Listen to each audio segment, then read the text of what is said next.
tidy. Good evening, ladies and gentlemen, boys and girls. How are we all doing this lovely Sunday evening? Now, due to no, it's not a technical hitch. Due to Team Skeptic's son, he is running a little bit late because he's got to do some dad stuff. So let's just fill time. Let's just pad it out. So I'm assuming that you can all hear me. Oh, no, I thought somebody was messaging me then, because obviously I have to keep an eye on my messages, because otherwise I won't know when team is here. So if I seem a bit vague, or more vague than I usually do, please let me know. Tidy indeed. Woohoo to you as well, Peter Harrington. Good evening, Radical. How the devil are you? Kiri Mac, good evening. The Conspiracist. How are you, sir? Nasty Buzzard. Brew, ha ha. Brainless Steel NL. Joseph Grant, Christopher Shapley, DVM CVA, my favourite American veterinarian. Not that I know many American veterinarians, but you get the idea. So, I've got a really cool idea. I think it's a cool idea. Let's see what you think of it. Who would like one of my hats? Either this black one. No, this black one. Or this grey one. Both worn by me in videos. And clearly, I don't have nets or head lice, so you've got nothing to worry about. Who would like to get the opportunity to possibly win one of my hats? All you've got to do is, I'm just going to dump a link in the... win one of my hats. Click here. So all you've got to do is click on that link I've just put in the side chat. Good evening, Donna Louise Flowers. Click on the link that I have just put in the side chat, and everybody that does what is required in the link will be entered into a draw, which I will do in next week's live stream, and there will be 2 winners. Because I've only got 2 hats to give away. Well, it's not technically giving away. Do you want a hat or not? You haven't got to. And if nobody's interested, I'll just chuck them back on the wall. See the 2 empty hooks? You know. But if you are interested, click on that link and do what you've got to do. Joseph Grant, Creaky, I have my niece watching from Cardiff. That's very cool. Very cool indeed. So, how's everyone's week going? What's the news? As Nessa would say, what's occurring? Good evening, Timo. Irish Stew, how are you? Gary IOW, Jake, Valentine, Mr. Andrat.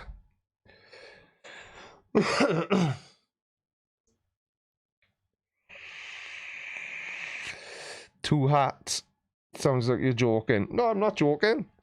2 hats. You think I'm trying to say 2 hats, as in TWATS, don't you? No, I'm not rude.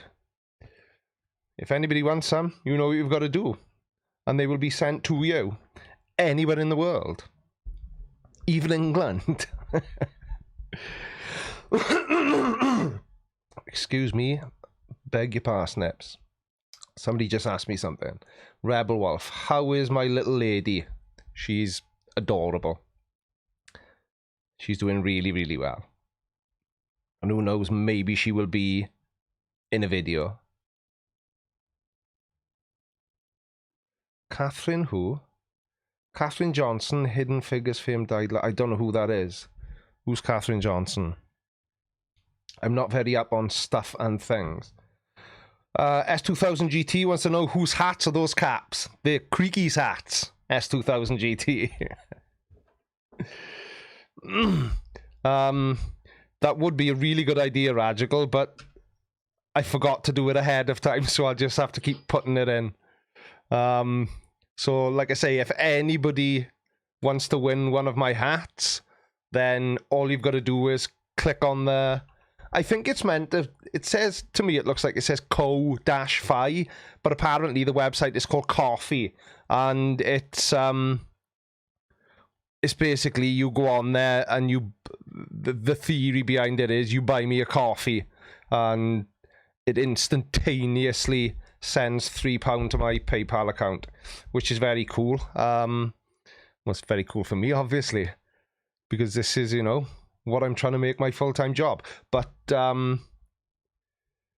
good evening, Stringer News One. How the hell are you? I have not seen you in my side chat for the longest time. I thought you'd gone off me. I was getting worried. Yeah, it's a website called Coffee or Ko-fi. What it's called? Yeah, it's called that. If you're interested, jump in there and do it. Tigerbread78, you were 100% correct. It was most definitely your idea. So you were already entered into the draw. If you want to win one of these hats, this grey one or this black one, because I've got lots of hats, and I thought it would be very, very good to send some out. Hidden Figures is a good film, Donna, is it? I shall have to check it out. I still don't know who she is, though, because I'm not familiar with the film, if that makes any sense at all.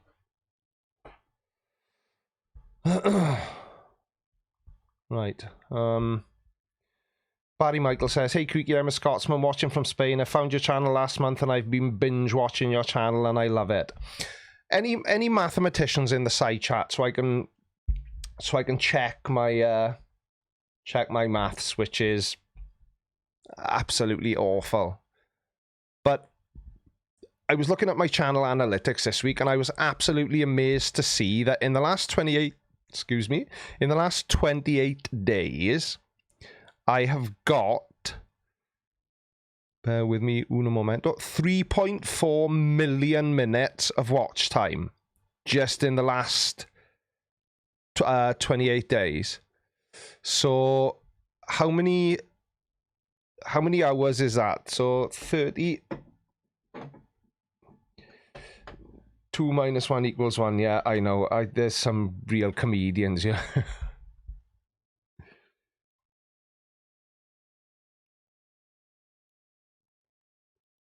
Right, hang on now. Everyone's distracting me. So 3.4 million. Right. Divide it by 60 to get the hours. So that's 56,666 hours. And then, so hours. So that's a lot of hours. So if I divide that by 7 to give me... No, oh crap, I ballsed it up. I just wanted to know how many days, weeks and years it would take. Oh, does it matter? Does anyone actually care?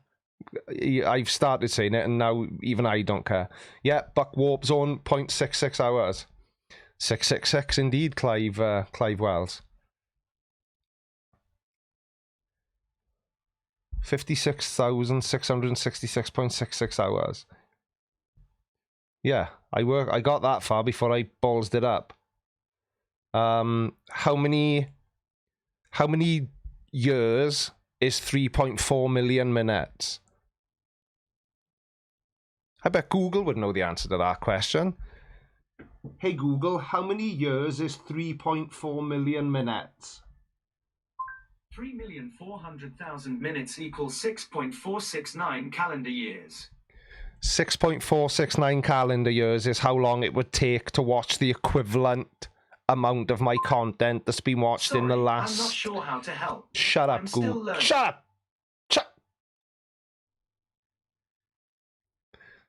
It would take a long time. Shut up. I just thought that was really cool. Yeah. I discovered the Creaky Blind in his channel 2 weeks ago and I can't stop watching. Best tube show. Thank you, Hank. Ooh, how do you say your surname? Because I suspect it's not Hank Dumb, but that's what it looks like to me. I know, radically right. He is a cheeky Google guy. I wanted to change it to a male voice because that way then I knew that every time I asked him a question, the answer would be wrong. But what can you do? What can you do? So let's have a look if we've got any Any takers for the blinder of Creaky's hat? Oh, it doesn't say. Oh, yes, it does. 1, 2, 3, 4, 5, 6, 7. 7 people so far are interested in acquiring one of my hats. Very cool. So, if I just keep every so often dumping in. I tell you what I'll do, actually. Why didn't I just think of this earlier? I'm so underrated as a professional YouTuber.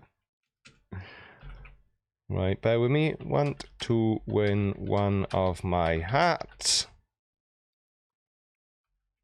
Click. Buy year. Now then, I should have just thought of that earlier. There we are. I have just added the link that you need to click on and follow the instructions if you want to win either my black hat or my grey hat. And depending on how many entries I have, will depend on whether I give one of them away or both of them away.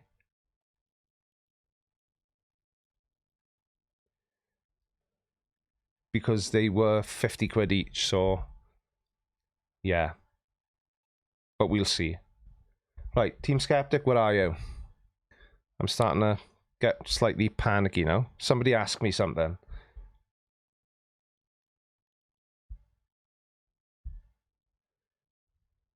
Right, let's address the super chatters, because I saw that yeah, Donna, you're absolutely right. As soon as somebody says no offense, you know they're going to say something offensive. Quite right. 2 super chats so far. $10 from Christopher Shapley, DVM CVA. My favourite American veterinarian, and I've forgotten now what DVM CVA stands for. And thank you to Kevin Sherman, $10 US. PayPal is giving him a hard time. So here is a super chat. I will get in on the next giveaway. No, I will stick you in on this giveaway, Kev. And I will... yeah, I will be doing the selection of the winner or winners. Oh, new subscriber. Next Sunday. Why the hell is it so warm in this room?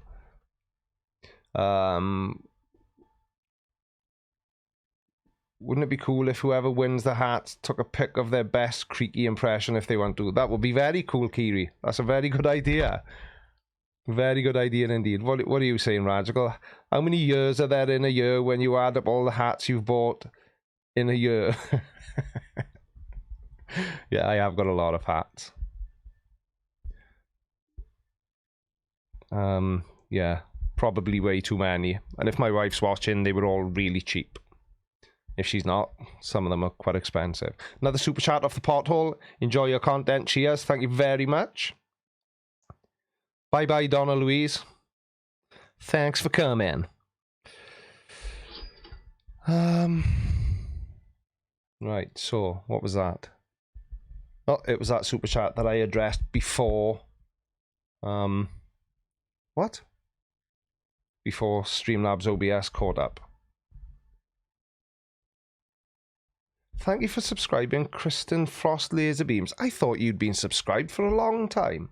Or have you just been lurking and now I've suddenly convinced you? DVM stands for Doctor of Veterinary Medicine. I should have known that, really. CVA.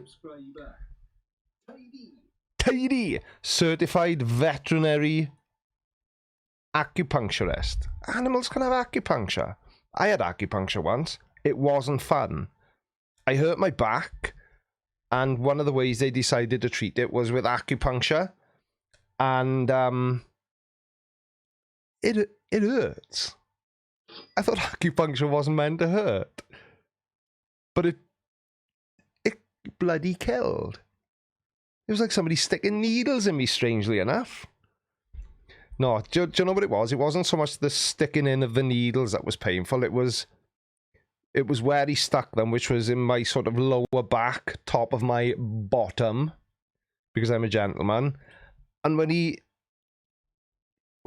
twisted the needles, oh God, it hurt so bad.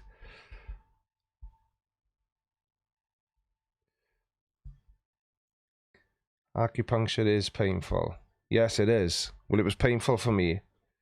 But I suppose if it works for some people, great. I suppose it's like a lot of other things, and it won't work for everybody, is it? I don't know. I'm no expert. Definitely no expert. Good evening, Tiffany Hall. How are you? I don't want to keep repeating myself, but I'm going to because I know Tiffany Hall likes stuff and things. There's a link underneath the video, Tiffany Hall, and you can win one of these hats. Both almost new, both worn by me in videos.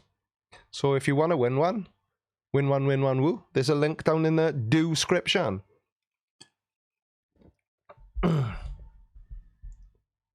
Craven Moordek. I'm not actually sure if laughing at that was appropriate. I just saw dick, and because I'm a child, it made me laugh, but sorry. Oh, dear me. Right, who else have we got? Humpadoo, good evening. BB123.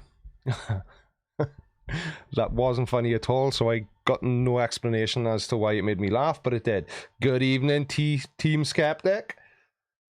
Team Skeptic in his house. I'm gonna Skype you now, Team Skepticals. Whew, I'm glad you're here, actually, mate. I was starting to sweat a bit.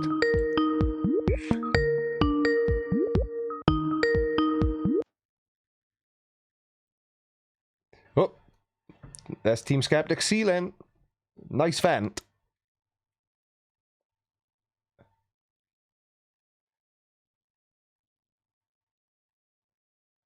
Hello?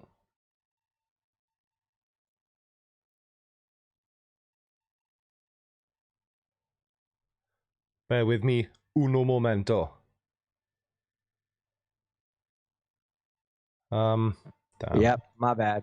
Oh, yeah, I can hear you now, team. Yeah, it's because I had it running through my voice meter. Yeah, it's because I'll get the camera set up in one second. It's just because I was remodeling stuff last night before I went to bed. And yeah, cool. You get yourself set up. You're not on screen yet, but people can hear you. So great. Don't tell me you love me again, because everybody in the side chat will hear it. I can see you now, and you're. I always get microphone envy when I see you on screen. Is it really close to the camera, or is it just that big? No, this is how big it is. Oh God, it is big. Yeah, that's right next to my head. Yeah. Let's see. For some reason, I'm getting like my camera settings are big time oversaturated. Let me see something real quick and fix that. Oh, way oversaturated. So you had a bit of dad business to take care of, team, yeah?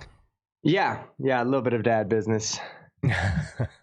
All right, well, I guess it's going to work. I don't know why it's so oversaturated, but it's all right. I just blurred out my background. It's all messy behind me anyway because I'm remodeling, or because I'm putting everything back together. I think we can see you clearly enough. Let's get you on screen, and I'm sure that the hypercritical audience will soon inform you if it's not of satisfactory.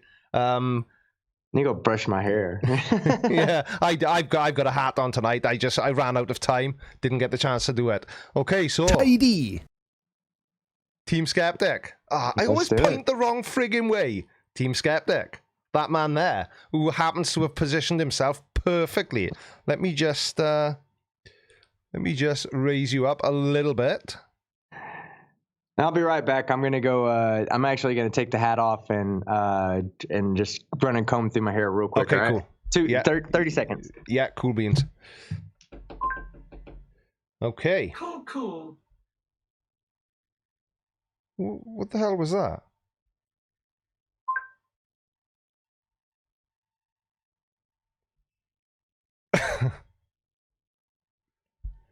What?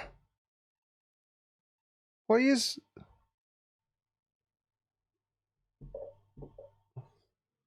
You don't get quality shows like this on the TV, do you? You know, what can I say? Oh, Radical's counting down. I didn't get, yeah, brouhaha, I think Google is alive. I don't know what happened then. I really don't. Actually, bear with me as well.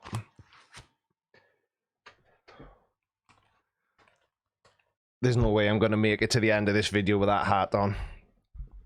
Sorry, you'll just have to look at my messy hair. Yeah, it's because it's mirrored. Turquoise Laura, I always forget which way to point. But there we are. Such is life. Such is life. Right, let me get my doodah. There he is. All right, dad business is done. Hair is combed. Time for creaky business right now. I know. I wish I had hair to comb. Yeah, you do. I know you do. It takes me back. I'm very quickly, because as you know, I am extremely well organized. Would you just forget where you put your hair? Yeah, yeah. Oh, I know where my hair is, but it's not where it's meant to be.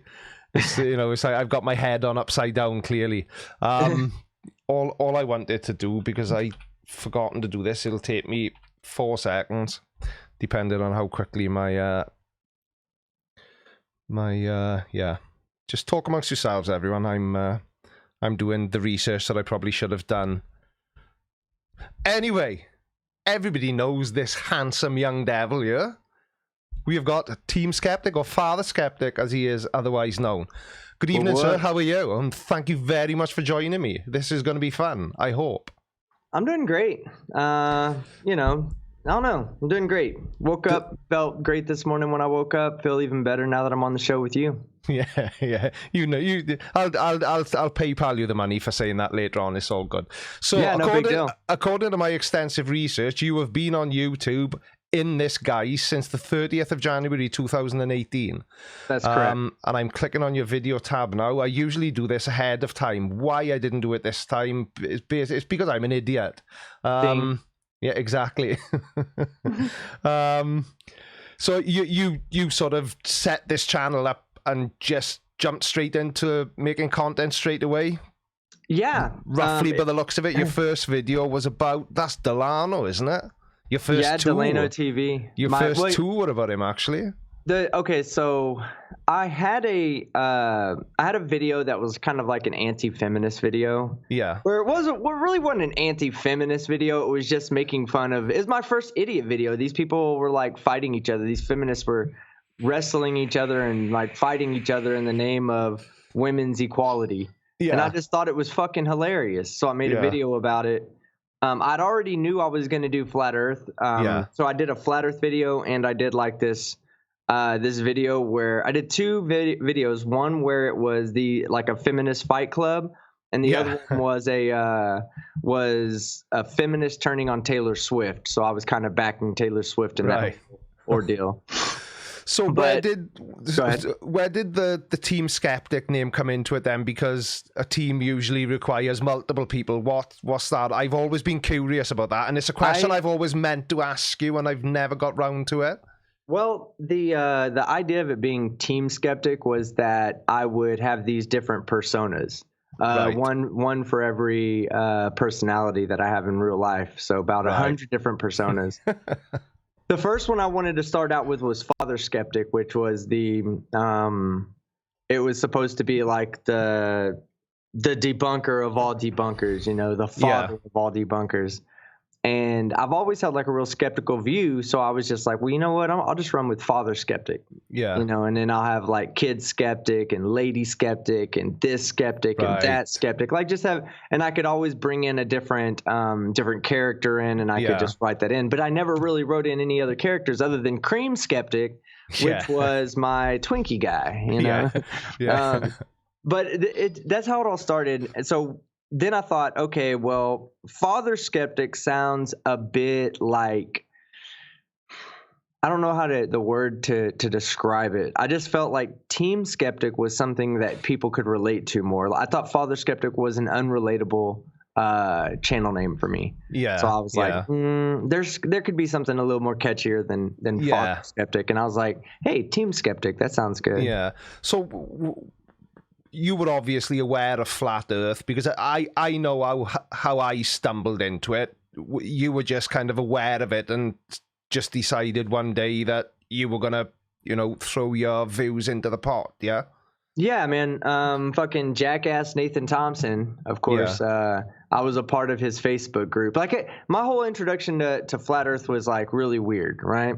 So this person shares this meme on Facebook. It's the spinning tennis ball meme with the water flying off of it. Yeah. And it was like, if we lived on an Earth spinning 1,000 miles per hour, why don't we see this? And I was like, that's a really good question. Yeah. Why don't we fucking see this? Now, of course, I was already about maybe 38 years old, so I'd had 20 years outside of college, about 15 outside of any real education experience.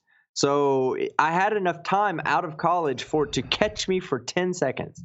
Yeah. I literally thought about it and was like, wow, that is a kind of interesting question. I didn't immediately jump over to the other side and say, yeah, I'm a flat earther. Oh, no, I guess I'm not.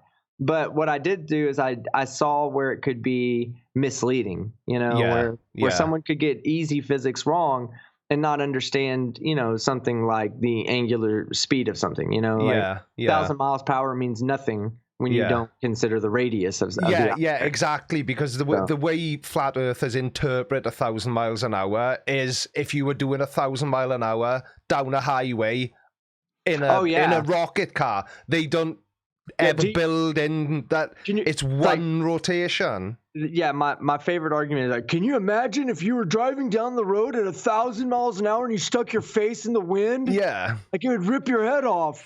Right, my head's still attached. Yeah, so it's not flat. And I'm like, dude, you have no why aren't you worried about your fucking eyeballs being pushed in by 60 miles an hour wind when you're driving 60 mile an hour down the highway? Well, it's because it's contained system. Oh my god. But that's the whole thing. So many of the points they bring up, I make no bones about it, and I'm always as open and honest as I can be when I say that I'm not a scientifically minded person. Yeah. But I'm not so stupid that I would think that the Earth wasn't a globe, because it's so easy to prove that it is a globe. Not that we need to prove it, but have you seen Professor Dave's video that he put up a few days ago? Oh yeah. I love that. I love that guy. Absolutely amazing. Awesome.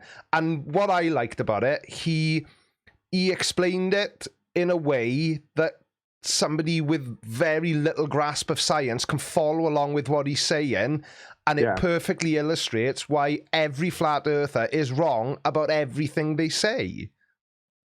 And there was things in there, like when he said about the scale on the globe. If you look at... No, he's right. He's right. And I had 100%. Never thought of that, and I just thought that was the single most amazing thing in that video. So somebody go and do it. Yeah, the first time I think I heard that was through Cool Hard Logic when I first got onto YouTube. Because before I actually jumped into the flat Earth stuff, I actually watched videos first. The first ones that I saw were Red's Rhetoric's videos and Cool Hard Logic videos and Martimer videos. And then I started seeing videos from people that I knew and I liked that I'd already been watching before. And, that's it. It really is. It's just so the problem is there's people like me, right? So I'd been out of school for 15 years. I saw the picture and it made me stop and think. Yeah. Now, I'm a lot more intelligent than to just accept that and not look deeper into it and then realize my mistake. Yeah. But I guarantee you there's not a lot of people that will. They'll form their opinion looking at a picture like that and go, there's flat because of this reason. And then they just learn the talking points. Yeah. But that's the problem, isn't it? Like you say, there are way too many people who are willing to take information on face value without actually reading anything into it, trying to find a bit more. I know research is a word that gets thrown about a lot in this community and the flat earth community, but their idea of research is going on YouTube and watching other people that already believe the earth is flat saying that the earth is flat. Oh yeah. That's not research, mate, is it? by No, any not at all. stretch. Not at all. Not at all. The parroting that goes on in that community is outrageous. It's just a gigantic echo chamber, isn't it? And, you know, like that Professor Dave video now with the scale, you know, 1 centimeter equals 100 miles or whatever it may be to that particular scale. Do you think any of them are actually going to try and do that? No, not at all. Why would they do that? Exactly, because it would just blow the whole thing completely out of the water, and then they would all have to disappear, and we'd have nobody to make videos about. Oh God, no! Me and you, we've been seeing doing these other idiots outside of the flat Earth. I don't know. The flat Earth bores me, man. Like you said, it's great for point and laugh. I took it seriously when I first started. Like the first year, I was like, it's my mission to destroy the flat Earth. Yeah. You know what I mean? Like, I felt like that. Like, it was a fucking job against evil, good versus evil, and I don't care what side I'm sitting on, I'm just going against the other side. Yeah. Now it's not. Now I don't feel that way anymore. Now I feel like it's all a big fucking joke to me. Like, they're not serious. I mean, if they're serious, then they really need to be institutionalized if they're serious. Yeah. You know, not to hold the belief, that's fine, but to walk around and preach it. If we saw some guy like... to me, a flat earther is a nickel, right? A solid fucking silver nickel away from being that guy that stands on the corner with a sign that says the end is nigh. Yeah. So if, like, I know the video I was in with you where we laughed at some people on the news and that kind of thing, is that the sort of, because one of my questions is, if you weren't going to make any more videos about flat earth, what would you make videos about? So is it just the commentary style of video that interests you, or is there anything else that you've always fancied making a video about? Well, at first I wanted to be a commentary channel, because I feel like there's a lot more room for comedy in commentary than there is in debunking. In debunking, I mean, of course you can. I've always tried to be funny with what I do. You know, it's never been just a dry debunk where I play the video, stop it, pull parts out of it and go, yeah, this is wrong right here for this reason, and let's continue the video. No, it's always been about comedy. It's always been about entertainment. It's and flat earth, while it's entertaining, it's a very like, you would not realize it, but the average person is not exposed to this stupidity at all. If you tell the average person, still to this day, when I talk to somebody and I say, you know, I make fun of flat earthers on the internet, and they're like, who? Flat earthers?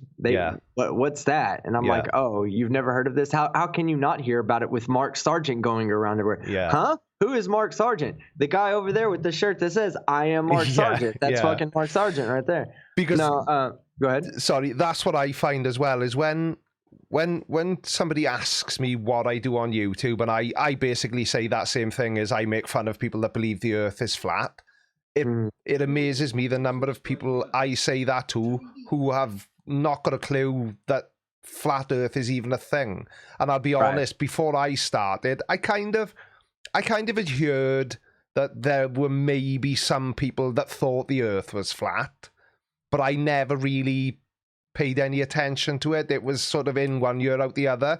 But then when I started looking at other people that were making I was absolutely gobsmacked that there were people that seemed to be so serious in a belief as ridiculous as flat earth. And that's really the crazy shocked thing, me. right? That's the crazy thing. You can compare it to people who believe in Bigfoot, or people who believe in aliens, except for they, like flat earthers, not just believe that the flat earth is real, but experience the flat earth with me and you, experience the earth at least with me and you every day. You can sit there and say, oh yeah, this alien abductee, blah blah blah, whoop-de-whoop, you know, of course, whatever, but that was your personal experience. You could say, oh, that happened to me when I was 12 years old, it's never happened again, I'll never see these aliens again.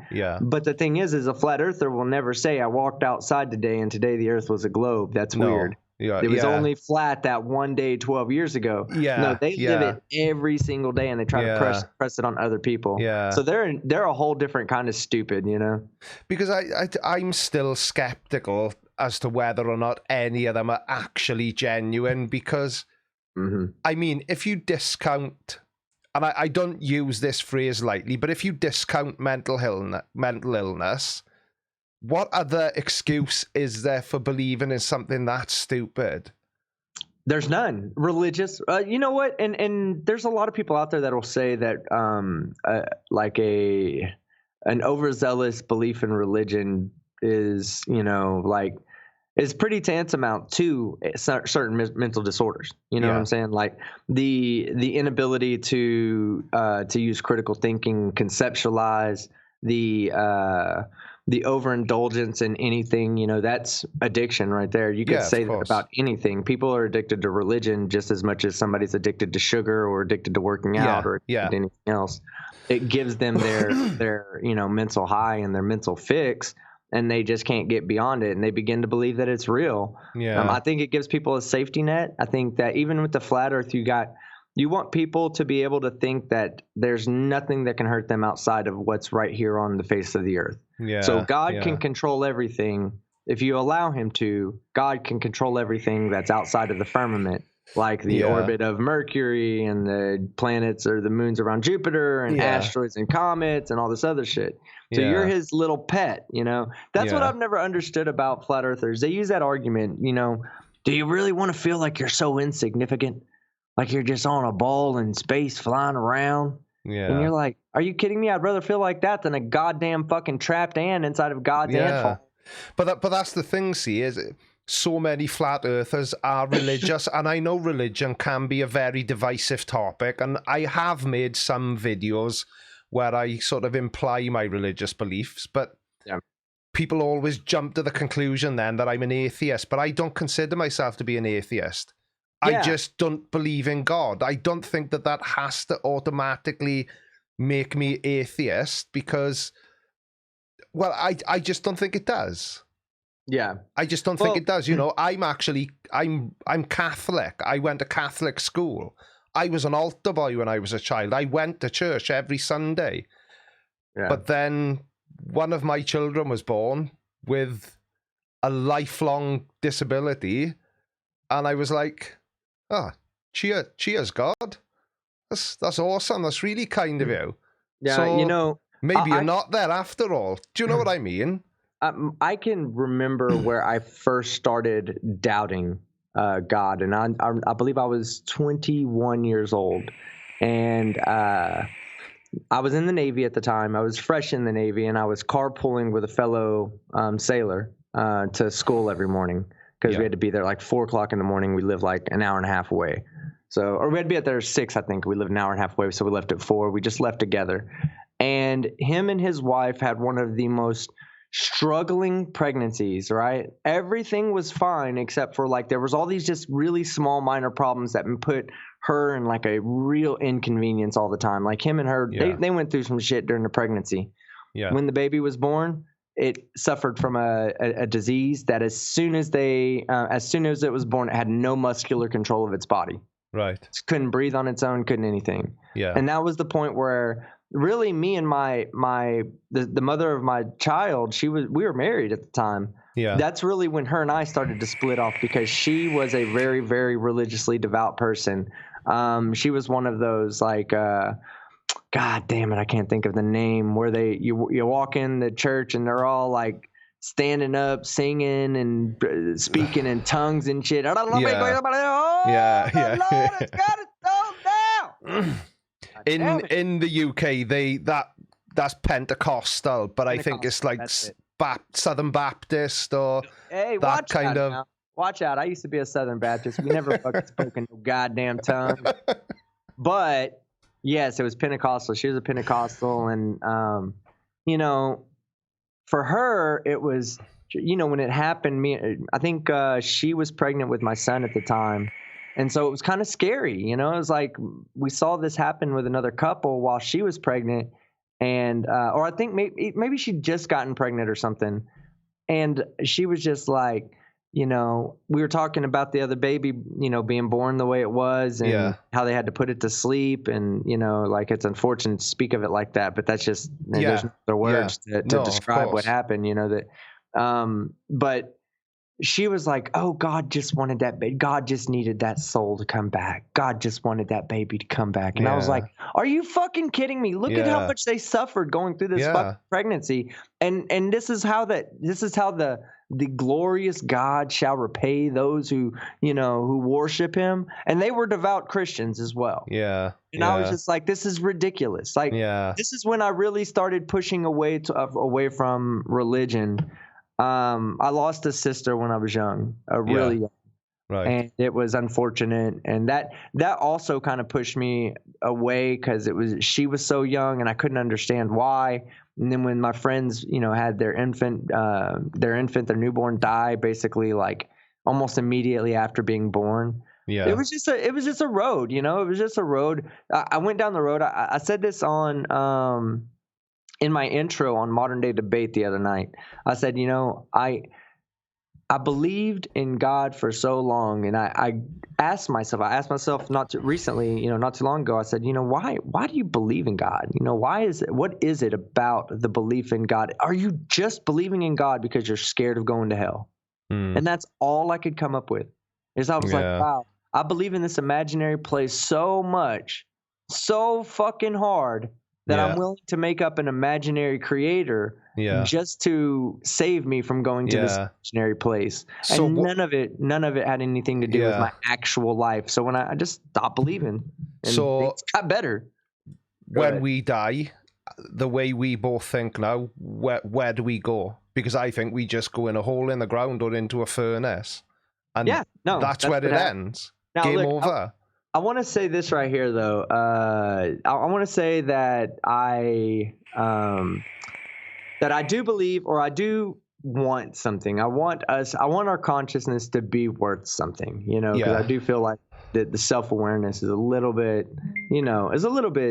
special to me. I don't think it's anything that's non-natural, but I do think it's special. Yeah. And knowing what I understand about, quantum physics and, like the wave function and, like parallel universes and stuff like that, I would like to believe that I'm only aware of one existence at a time. Yeah. And that if this existence right here was to die, then I would just become aware of one of my other existences. Yeah. I would love for that to be the case, but I know that's science fiction belief right there. We're not doing that, When we die, we're going in a hole. We're going to be burned and burned in a furnace, ashes. Yeah. I don't want I told my family, I was like, don't even tell people I'm dead, man. Just let me fucking go crawl off into a mountain in Argentina where it's snowing, and I'll just go bury myself in an ice pack, and they'll be talking about, oh man, look, that's this is 2000's man right here. They'll be saying that shit in fucking 10,000, year 10,000. They'll find my body in the ice pack. Because that's again, I don't want to go on about religion too much, but it does go hand in hand with flat earth as far as I can see. Yeah. I don't think I've come across any flat earthers so far that aren't very religious people. I may be wrong, I don't know, but they all seem to have, and there seem to be as well, there seem to be a lot of sort of southern flat earthers. Don't be a dickhead. They do. Yeah, no, I believe that. In the South, we're a little bit more friendly. Yeah. Like I would say there's a lot of gullibility in the South. Yeah. So, you in the South, you'll get a lot of people that are going to be open to certain ideas, more open to certain ideas than others, obviously. Yeah. But something like the flat earth, I think you could kind of get your foot in the door in the South because of the politeness of the listener. A lot of people it's that too makes polite sense. to say, hey, stop fucking talking to me, you fucking idiot. Yeah. So people aren't like that. In New York, it's like that in New York. You can't get shit out. Yeah. Oh, flat earther, shut up. Yeah. Shut up. We lynch your ass right here on the train. Yeah, because that's the thing. Obviously, I'm clearly not American. I've never even been to America, but that's. And I could well be wrong, but I just base it off kind of how they sound when they talk. And a lot of them do sound southern to me. So basically you're saying that they sound stupid. Hillbillies are stupid. Hillbillies are prevalent in the South of the United States. Team Skeptic's in the South of the United States. Team Skeptic must be a flat Earth hillbilly idiot. No, that's not what I'm saying at all. that's a fucked up way of thinking, Creaky. Come on now. There are a lot of southern flat earthers, aren't there? Yeah, there are. Yeah. Fucking piece of shit. Yeah, I know. Sorry. I'm about to go start an anti-flat Earth church. Yeah. I think you should. Anyway, let's get back to the task in hand. Negative comments. I am sure that you get more than your fair share. Yeah, I love them. Can you remember your first one? Delano TV's video. First one was something along the lines of, "You wouldn't have the balls to say that in his face, you globetard." And I was just like, "What's a globetard?" Yeah. Okay. I don't actually remember my first negative comment, but I remember my first negative sort of reaction towards one of my videos, and it was actually my very first flat earth video, and it went up and it had like 8 or 9 views because I had less than 20 subscribers. And then a couple of hours later, I was busy at work. I was signwriting a vehicle, and I went into the office. I jump on YouTube and have a look, and it had like 1,100 dislikes and a buttload of comments. But what had happened is the video was about Nathan Thompson, and he had picked the video up and he shared it in the world's biggest flat earth Facebook group. And I just got attacked from all directions. 100,000 fucking idiots right there. Yeah. And it just kind of grew from there to what it is now. But so I can't actually remember a specific comment, but rather it being based around my first video. I'll tell you something that I thought was funny that happened to me. You remember when the Brazilian people put out that flat earth like documentary where we're going to measure the curvature of the earth, and they take 2 GPS points and they're like, look, these 2 GPS points are at the same elevation. That should never happen. And you're like, huh? What? It should never happen. Why? And that was like their whole thing. Well, I did one debunk video on it, and it was like maybe my 3rd or 4th video. Yeah. And when I did that video, one of the original person that posted the original Belu video, okay? We're talking about like, dude, this video, I thought when I saw it, I was like, what? This is not the Belu guy, right? So I go and I look at his video, and his video has like 10 million views on it. Yeah. And it's like, and it's all in Spanish or Portuguese or whatever. And it's like alien in bushes speaks to us about whatever. And I'm like, I watched the video, then I make my video, and then the guys, I start noticing something. I'm in a live stream and I have my analytics up. And this was when I was a smaller channel. I had less than maybe 3,000 subscribers, 2,000 or 3,000 subscribers. Yeah. I start to notice that I refresh and I have 10 new dislikes. And I was like, what? Refresh again, 10 more dislikes. Refresh again, 10 more dislikes. I'm like, something's fucked up. And so I go to the comments because, that's a way when you start seeing multiple dislikes in a row, you can kind of go search by newest comments to see if, like, did I piss off a previously subscribed person, or is this just, a flurfer who's angry or what? And I'm going to go check this out. And so I went back to my most recent comments, and there was one from that guy. And it was in all in Portuguese, and I don't remember exactly what it said, but I translated it, and it was like saying something and calling me some fucking name, or saying that I wasn't actually addressing his arguments or whatever. Yeah. But it was obvious that he took that and shared it. Oh, that's what I did. I went and I looked at the views per region. Yeah. And in Brazil, it had gone up like 2,000% in Brazil over the past hour, and I was like, oh shit. Yeah. Like he must have shared that shit or something. So yeah. So like people have said this to me in my comment section, and I don't know whether it's flat earthers or just people that have stumbled across my videos, but they've said that we do more harm than good because we're actually shining a spotlight on flat earth. Do you agree with that, or do you just completely dismiss it? I agree with it if it was a dangerous idea. Yeah. I could agree that it was a problem if it was a dangerous idea. Yeah. But I don't think that it's a dangerous idea. I think that it's people are going to be stupid if you let people be people, they're going to be stupid. And flat earthers are exactly that. But at the same time, it's not like anti-vaxxing, Yeah. Yeah. Where like if a flat earther convinces another person that the earth is flat, they don't run the risk of dying, you know. No, but exactly.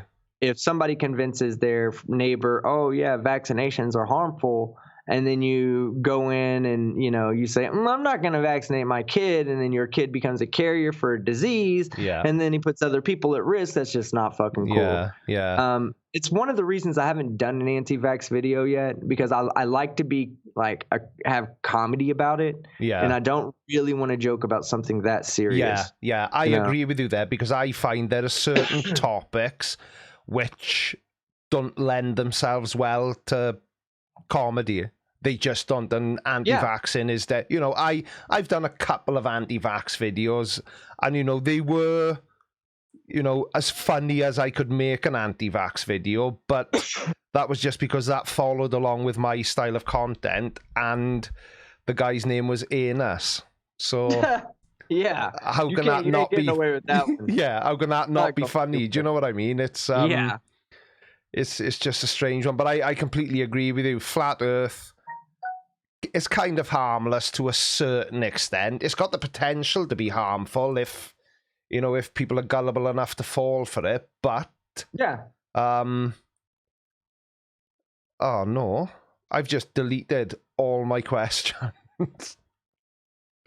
Oh dear. Way to go, Creaky. Way to go. Anyway, I've asked them enough anyway, so I should kind of remember them. I can imagine you've been standing there staring in the window, like just in the mirror for the last hour. You're like, Team Skeptic, when did you start your career? It never actually comes out the way I imagine it to. Yeah, like, you've been working on your fucking accent just so I can understand you. Yeah. I've always got this idea in my mind of how it's going to go. And now that I've deleted my questions, it's definitely not going to... Can you Control Z in Google Keep? No, you can't. Wicked. I don't know. Damn. Yeah, okay, so I just looked it up. Sorry. So I looked it up, and my channel average for likes to dislikes is 95 or 98... 95%, I believe. I'm going off the top of my head. I think it's 95%. Yeah. On that video, on the Convex Earth video, that's what it was, Convex Earth. Yeah. 764 to 130 with an 85% like. Yeah. Like they came in droves. The 764, that came later. That came after I grew. For the longest time, it was like 30 and 120. And I was like, oh my God, are you kidding me? Like, these guys are going to fucking ruin my channel with dislikes. Yeah. No, that's what I thought initially. I thought that, you know, getting a buttload of dislikes was going to hurt my channel and it wasn't going to grow. But that was before I found out that it's all engagement. It's all engagement. So the only time your dislikes to likes really come into play is if all other things are considered equal. So in the algorithm, if they have two things where all the variables combined are all equal except for two, where one is a little bit more, you know, you have more likes to dislikes on one video versus more dislikes to likes on another. They're gonna rank the other one higher. But that's it. Yeah. The whole idea is your video engaging? Does it draw a reaction out of people? If it draws a reaction out of people, good or bad, YouTube's gonna put it up there, man. Yeah. Because I've noticed recently in my analytics, my unsubscribed views have always been fairly low. But right now, if I look at my channel overall, my unsubscribed views are at 51.4% and my subscribed views are at 48.6%. So that's what I'm attributing the growth I'm experiencing to at the moment, you know, because it's got to be, isn't it? Yeah, I've learned to go ahead and try to get on the recommended page. That's what I'm trying to do. I'm trying to dominate the watch next and the recommended page. Yeah, because that's where I've heard that's really where you get your subscribers from. Because people watch another video, they like their video, and they fall onto yours next. Yeah, because it's funny because when was I on your channel? Was it last week or the week before? Wasn't it? Yeah, I think it was like that. Maybe it hadn't been 2 weeks yet. It was either. Let me go to check. Oh God. Yeah, you got my questions back. What I was getting at is I'm still getting people. I had a couple of comments today saying, "Oh, saw you on with Team Skeptic, and I've subscribed. So I think that collaborations are hugely helpful for channels like ours because we make very similar styles of content, and YouTube isn't always the best at sharing. So, for example, anybody who watches my videos should automatically be fed your videos because they're the same but different. Right. And vice versa. That's the goal right there, is to try to get on the next person's watch page, to have your video be the role for the next one. Yeah, exactly. And I think that's what makes our community so much better than the Flat Earth community, because, you know, we will message each other. Have you seen this? Can you do that? Can we do this? But I can't imagine any of that going on in the Flat Earth community. I really, really can't. Like, when was the last time you saw two flat earthers who don't normally associate with one another? Let's say like Nathan Oakley and Daniel Pratt. Okay. Oh wow, I picked two of the worst people and worst human beings on the face of the planet. Okay. So I picked those two degenerates. Why do they never do videos together? Why do they I just don't ever see them. I think that that you have the I would like to say it's intersectionality within the flat earth. So you first section off everybody and you say, are you a flat earther or no? No? Okay. You're over there. Yeah. And then they say, okay, are you a flat earther? Yes. Okay. Are you a dome earther or a non-dome earther? Oh, you're a non-dome earther. Yeah. Not on my team. Yeah. Oh, so you're a dome earther. Okay. So do you believe in God or no? Oh, you don't believe in God. Yeah. Not on my team. Yeah. And I think that's what you get in the you get a lot of intersectionality inside of the flat earth, but you don't see that here on our side. No. You might have some people that disagree with each other and some little bit of infighting that goes on. Yeah. But typically the people who stay out of the drama, like yourself, me, a few other people, we are pretty free to do work with anybody. Yeah. So if I call you up one day and say, hey, Creaky, let's do a video, we can do a video. Yeah. We have the which we just did. But that's the thing, see, what makes it easier for us to behave in that way and to do that kind of thing is because we both believe in something that's real, so we don't need to be trying to convince each other of anything because we live in reality. But with the flat earthers, like you say, there's so many different versions of their belief, even within the whole flat earth belief, which is completely ridiculous. They can't agree with each other because, as you said, you know, one of them may believe the earth is flat with a dome, one of them may believe the earth is flat without a dome, and then they fight about that. No, there's disagreements. You'll get to a fundamental disagreement where they just can't accept the other person's viewpoint. Yeah. And Mark Sargent said it on his in the interview. I believe the lady said, aren't you guys like having a lot of infighting right now or whatever? And he's like, yeah, we do. You know, we have infighting. Yeah. He said it best on there. I mean, it's just that, like, for them, it's total cult behavior, you know, like it's with us, we believe one thing. Like with them, each of their stories, it's like trying to tell Star Wars in a different way with, you know, the let's say you're given the episodes 4 through 6, right? Mm-hmm. And you decide you're going to write your own history for episodes 4 through 6. You're going to keep 4 through 6 consistent, but you're going to write your own history. I'm going to write my own history to that show. Radical's going to write his own history. When we compare our histories, we're all going to have different histories, even though we all have the same episodes 4 through 6. Yeah. So yes, we all live on this earth. Yes, it's all the same for all of us, except for those fucking morons. For some reason, can't understand why it's not possible to be flat. Yeah, it's so religious to them. It's such a religious belief. But this is what I was saying earlier on about religion being such a huge part of it, because they seem to believe it with such conviction that they refuse to go out and do the things that would blatantly illustrate to them themselves that they've been wrong this whole time. You know, they must have gotten to a point where it would be just too embarrassing to, you know, to come out and say, yeah, I was wrong. I know that there have been a few examples of people that were formerly flat earthers and now they're not, but that's very rare. Yeah, I you know, again, it'd be nice. I'm working on a couple of people right now that I'm trying to convert away from the fucking childish belief systems. Yeah.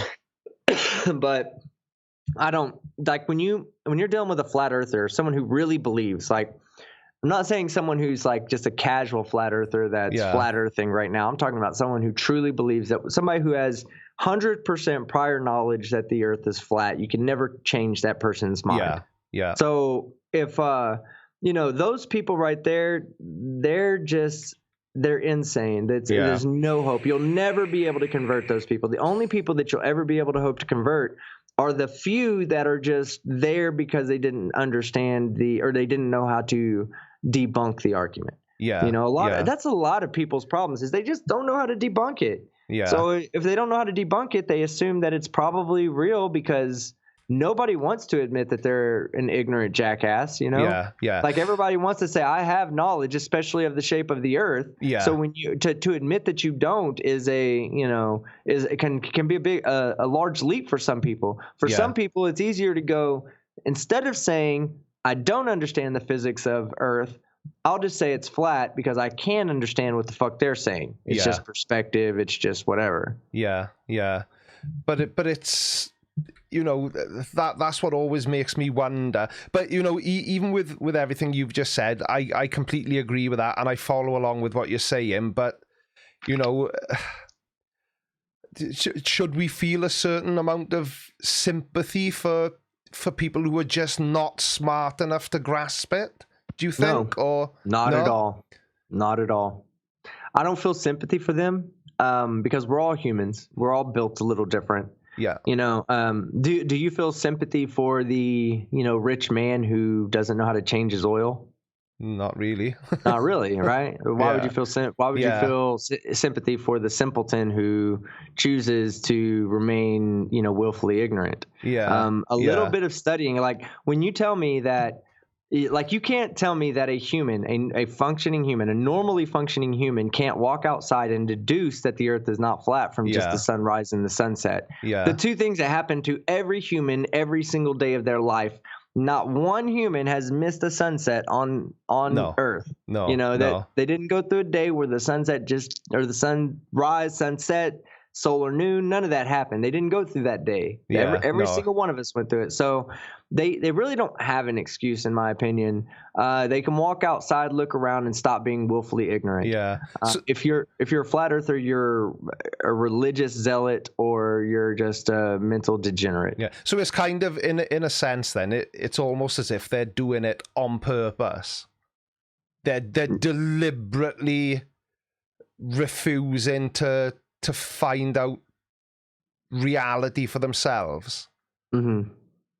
To a certain extent, maybe. I don't know. It's one of those parts about it that interests me more than others, because I've just got this thing in my mind that they're doing it deliberately, and that none of them really believe that the earth is flat. I just think it's like a big joke, maybe a big exercise in trolling the internet. Do you think? I think you do have people that don't actually believe, because I do think that if you're going to be a Poe, right? If you're going to fake, if you're going to really fake stupidity in an effort, like intentionally faking stupidity, I think flat Earth is the way to go. I think the ease of which you could be a Poe in that community and play it off as real, because they're that fucking stupid. Like you would normally hear somebody say something like that and be like, oh yeah, he just tried to tell a funny. No, flat earthers mean that shit. Like they're dead set that the earth is flat and that we are all just globe-tarded. But what I'm getting at is somebody like Mark Sargent. We pick on Mark Sargent because he is one of the more prevalent flat earthers, isn't he? I've just got this idea that he's so far down the rabbit hole, and he's now making so much money from being the leading voice in the flat earth community, that to come out and say the earth is a globe and to leave the flat earth community, that would make him an idiot, because he would be cutting off his... Would you deliberately this evening cut off your method of earning a living? You wouldn't, would you? No, because that would make you an idiot, the same as it would make me an idiot if I did it. And I can't help but think that way about people like Mark Sargent.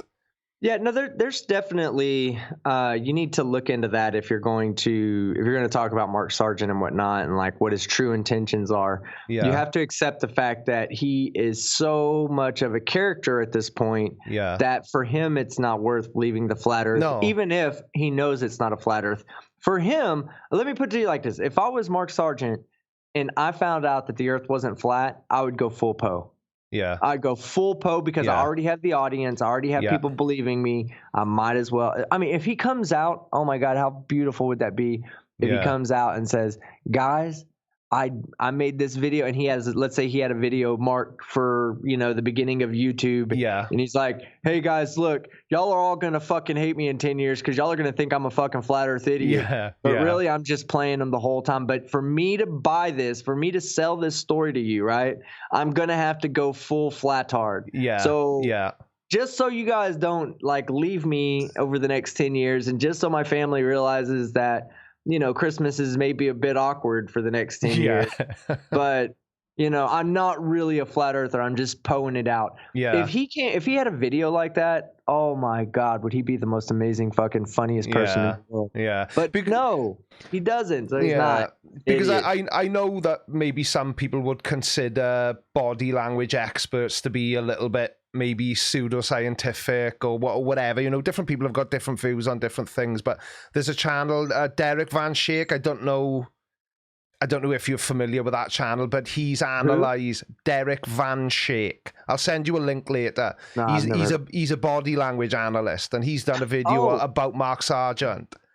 No, I think I saw that. But yeah, send it to me. Send that one to me anyway, because I do want to see it. It's a very cool video, and everything Mark Sargent talks about, analysing his body language, he said he doesn't believe any of it. Here's the thing. When I met Mark Sargent and I had my conversation with him in person, I didn't get the feeling that he was a Poe. Right. I did get the feeling that he probably isn't as I don't think that he's as much of a flat earther as some of the zealots are, some of the religious flat earthers maybe. I think maybe he's become more of a spokesperson. He understands his role in raising awareness for the flat earthers and idiots, all other idiots around the world. Yeah. But I don't know, man. Everybody's asked me that. What do you think about Mark Sargent? Yeah. Is he a Poe? Is he a scam artist? Or is he an idiot? And I think he's a little bit of all. Yeah. I think he's an idiot. I think he's definitely recognizes the value that he's got. See, that's one thing. People hate Mark Sargent, right? Because he's all over the place. Yeah. But what has Mark Sargent really done? I mean, he's done what all of us want to do, and that's increase our entertainment value. To make us make people want to call us, to bring us onto TV. Yeah. I don't care that they bring him onto TV to ridicule him. He doesn't either. No, because it happens every single fucking time, and he keeps going back. So he doesn't bother that either. It's to him, it's feeding that ego, it's feeding that need, and I truly believe he has a need. Yeah. This is the thing, see, because I've had conversations with people in the past, nothing to do with flat Earth, globe Earth, making videos. But is there anything that you wouldn't do to earn a living? And I really don't think there is. I'm not a lazy guy. To put food in my family's mouth, there's nothing I wouldn't do. I'll do any job, any task, and if that means I've got to pretend to believe the earth is flat and earn $1,000 a week, I'll pay you $1,000 a week right now to grow your hair out. I can still grow my hair, kind of. It's just a bit thin on top. You'd lose subscribers, bro. You'd have like the Joe Dirt look, but with no mullet on top, just the long hair on the side and back. I would. I'd be like Hulk Hogan without his bandana on. Exactly. Yeah, it's definitely not a good look because I can't grow a big cool handle. Was it a gaucho mustache, the one where it hangs down here?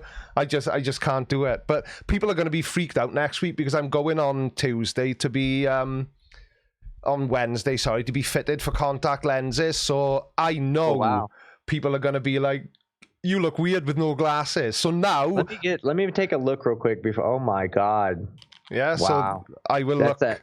You're not gonna just keep the glasses, bro. You're not gonna look sexy. Take them off real quick. Oh God, no! God, no! Put them back on. I know it's You're like horrible. it's like Mr. You're fucking Magoo. horrible. Yes, bro. Yes. But the thing is, right? I've only been wearing glasses full time I've seen since. some ugly chicks in my life, but you Yeah. take the cake. I've only been wearing glasses full time since about the time I started my YouTube channel, and it's got old really quick. It gets on my nerves. Absolutely gets on my nerves. But I can't see shit without them. So you know, man, I'm getting at that point too, where I'm probably gonna need glasses within a year from right now. yeah, I think my eyes get like tired yeah, during the daytime. Like right now, I read everything with extreme sharpness. yeah. But by like 2-3 o'clock in the morning, I'm looking at words and I'm going, what? Yeah. Why do all those words look like one big blur? Yeah, yeah. Well, Is that a 6, 8, 9, 3, 7, 1, 2, or 4? yeah, it's like with me. If I take my glasses off now, I can't see anything. Everything around me is just a blur. Like Yeah. I can kind of see that I'm talking to you. It'll catch up in a second. You'll be able to see, but you look quite celestial, actually. Quite a nice aura around you. I've blurred your edges. Oh no, that might be your camera, actually. Yeah, I blurred. Well, I blurred it on my end too, Yeah, so maybe but we might have double blur going on. Yeah, exactly. But Nobody does double blur in the industry anymore, but me and you, Creaky. Yeah. You can be double blur. I'm just close up black and white. Oh, that's the color over there, man. If you're gonna go close up black and white, you need to go ahead and do that close up black and white. Yeah, I can go black and white quite easily, but I can't go close up without jamming my face into the camera. Oh Lord. Because do you watch Count Dankula at all? I do watch his Mad Lad series. Bro, that shit is so funny. But did you see the video where he starts out and he has like I guess they sent him the wrong lens or something, and it was like completely, the lens he was using for his camera was like completely zoomed in, and it was like as close as me and you are right now, right, talking. And he's like, I know you guys think I'm this close. He goes, but no, it's a fucking camera. And he gets up and he walks and he's like, you hear him. Yeah. And he takes like he walks like 15 feet and he's like, here I am right here. Oh my And I was like, Jesus, man. But I thought that was so fucking hilarious. And I think I thought it was hilarious just because of, the stuff that you and I and Fight and all the rest of us that do live streams. This is hard to do. This is not easy to do. Like what me and you are doing right now, two average people just can't come together and do this and make it entertaining for how many people? 300 people? Yeah, there's a reason why. Now. If we were flat earthers, let's put it like this. Let's say me and you are flat earthers and we do a normal, early bird flat earth special. Yeah. I need to get my... There'd be like 9 people here. Fuck, man. I don't have anything to simulate a ponytail or a fucking 75-week-old bowl of cereal. Yeah. Because that's Arwen for you. But anyway, if we were like that, bro, people wouldn't stay. They'd come in, they'd look at us and say, oh, yeah, Creaky, he's Captain. Yeah. Thumbs up. Thumbs up, guys. That's another. I can't remember the guy's name, right? But I was just cruising around YouTube one day, and there was a live stream. I clicked on it, and the guy was a flat earther, and he looked quite similar to Delano, and he was really giving some shit to the camera, and he was speaking with such passion. And my channel has got 200,000 subscribers, and I was in the side chat and I said, so why are there only 40 people in your live stream? Oh my god, he went absolutely mental, and he banned me instantly. But he was trying to say that he had other secret channels and they were the ones with 200,000 plus subscribers. It's like, dude, if you had a channel with 200,000 subscribers and you had a channel with 200 subscribers, which one are you going to live stream on? Certainly wouldn't be the one with 200 subscribers, would it? Well, what I found really funny was one day me and Simon Dan were on his gaming channel, right? Yeah. And I was just in the chat listening to him lose at soccer. I was sitting there watching him and all this, and then all of a sudden we had like maybe 6-7 people. There weren't a lot of people. I mean, Simon Dan doesn't bring a lot of people to his gaming live stream because it's his gaming channel. It's just like mine. Yeah. My gaming channel's just for fun. We just fuck off there, you know. It's not about debunking or anything. No. So he was playing FIFA, and I guess there was a FIFA YouTuber that came in, and so Simon Dan's views went from like 7 to 17, right? Like it was only like 10 people showed up. Yeah. And they start sending these like really ridiculous questions. Do you guys like ice cream? Like over and over and over. Like they're trying to like troll the chat, you know? Yeah. And I was just like, you guys are doing what? And they're like, what, you don't appreciate that we're rating you? And I was like, you're rating us? There's like 10 extra people. Like we have 17 total people here. Yeah. And I know there was 7 to 10 before you guys got here, you asswipes.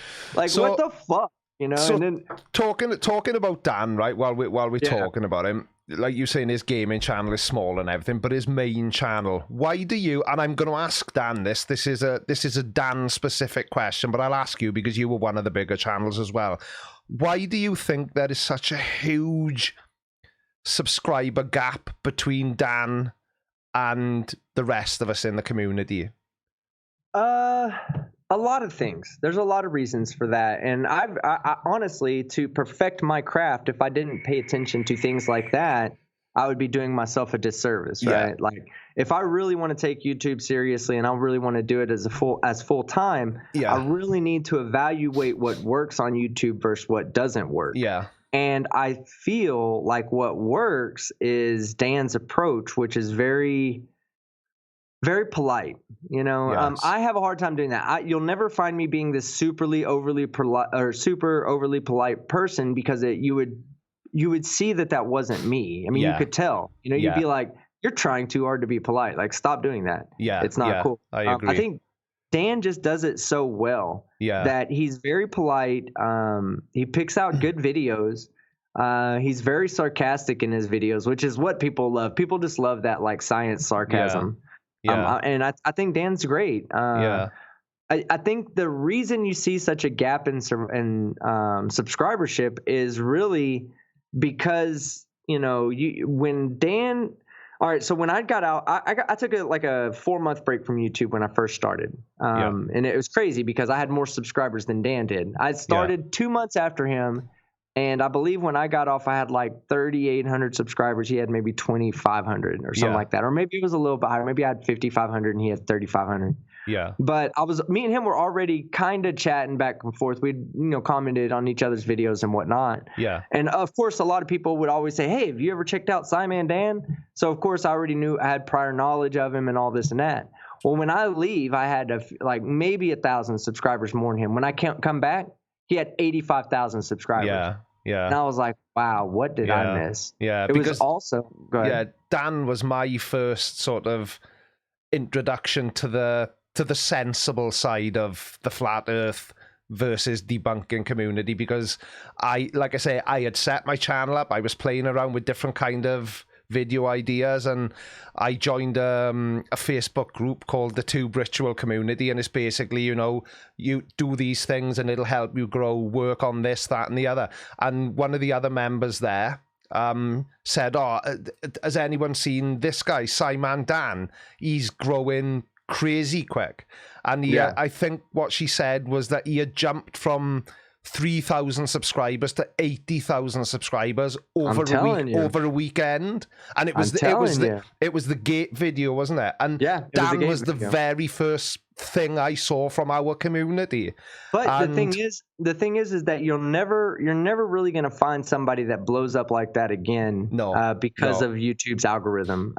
Since then, they've changed it a lot. Like they have before. The crazy thing, and this is what I really don't like this about YouTube, and I can understand it's a business model, and they've got to do what's best for them in their opinion. Yeah. So when I got on YouTube.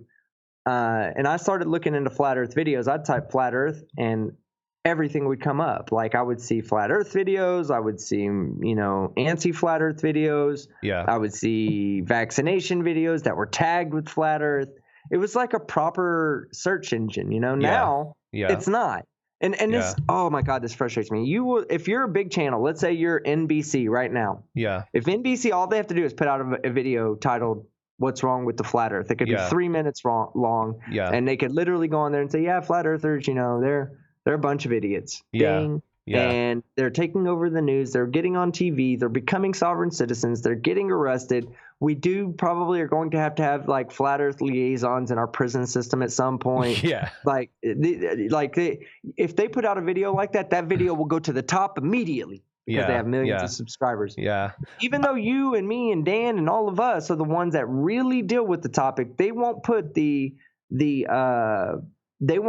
search video into the authoritative like they won't use our videos as authority. They'll use BBC that doesn't do anything. They're just laughing at them, which is fine. It's what we do, is laugh at them. Yeah. But why are their videos being pushed up when they do a one-off video about the flat Earth? And I've got 100+ videos about the flat Earth. Yeah, I know what you mean. It's a broken system. Obviously, I'm using my super creaky powers because the lady I was just talking about, Pam Duthie, has just appeared in the side chat and said hello. So hello, Pam Duthie, and everybody in the side chat. Pam Duthie is the lady you've got to thank, or maybe not thank, for the fact that I'm on YouTube doing what I do, because if it wasn't for seeing her post, I wouldn't be part of this community, because she was the one that made me aware of Simon Dan.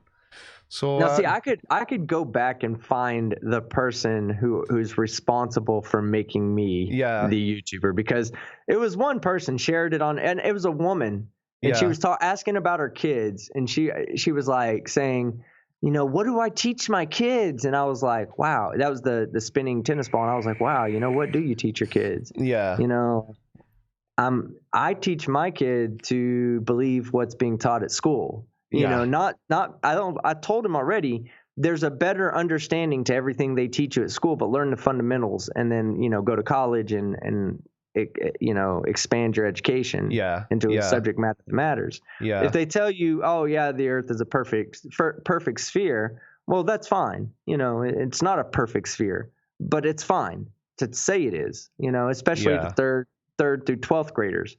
Yeah. Let's go ahead and tell them. Now, when you're dealing with somebody who's, you know, getting into engineering and all these other things, let's be sure to let them know that the Earth really is a little bit squished top to bottom and widened out at the equator. Yeah. Let's explain that to somebody else who needs to use that, but let's not bog down the minds of third graders and you know, high schoolers with these concepts that are really not important to anybody. Yeah. Like the idea that the Earth is flat or a globe is the least important idea to anybody's daily life. Unless you're an astronaut or fucking on satellites, you have no fucking business knowing that the Earth is fucking a globe or flat. In the bigger picture, it doesn't really matter. All that matters is that you're able to do what you need to do on a daily basis and function as a normal human being without the peculiar belief. Mm-hmm. You know, and I think, you know, I don't know if it's the same for you, but you know, I've not now, obviously, because I know better now, but I've thought myself in the past, you know, have you ever tried to sort of comprehend, sort of imagine now you were stood on the street outside your house, and then as they do in a movie, the camera pans out up into space and kind of there's Team Skeptic stood on. Do you know what I'm? Are you following what I'm saying? To kind of give you sort of some idea as to the scale of us in comparison to the Earth.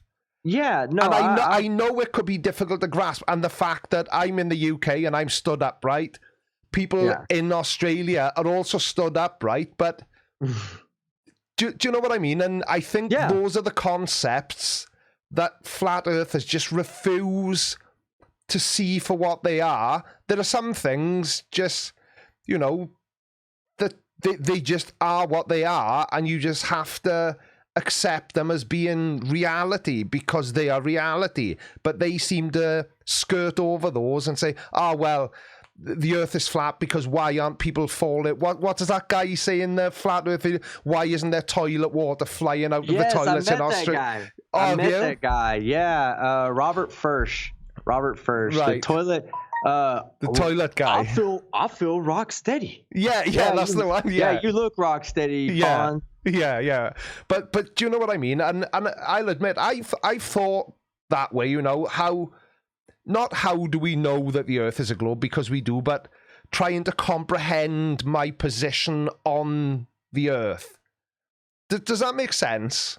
Yeah, no, you should. Every person should. Yeah. I mean, that's how we got to where we're at today. Yeah, you know? of course. Like, we never understood where we're at because everybody just stopped looking up in the sky and wondering about the shape of our planet. I mean, this was like, now here's something I always talk about, like when they talk about how 2,000 years ago, the majority of the people on the planet thought the Earth was flat. Well, that's fine because it looks flat and there just really wasn't enough technology to really be able to understand. Yeah. However, there were philosophers and scientists who didn't spend their days rolling rocks around. You know, they actually spent their days trying to understand and trying to grasp where they were at in the, in the realm of reality, because at the time, nobody thought we were going through space. Yeah. Nobody thought we were going around the sun. No. Everybody thought either the sun was going around the Earth or the Earth was flat, you know, and the sun was over the Earth. Yeah. Well, they used to say, didn't they, the Earth was the center of the universe, but that's no longer believed, is it?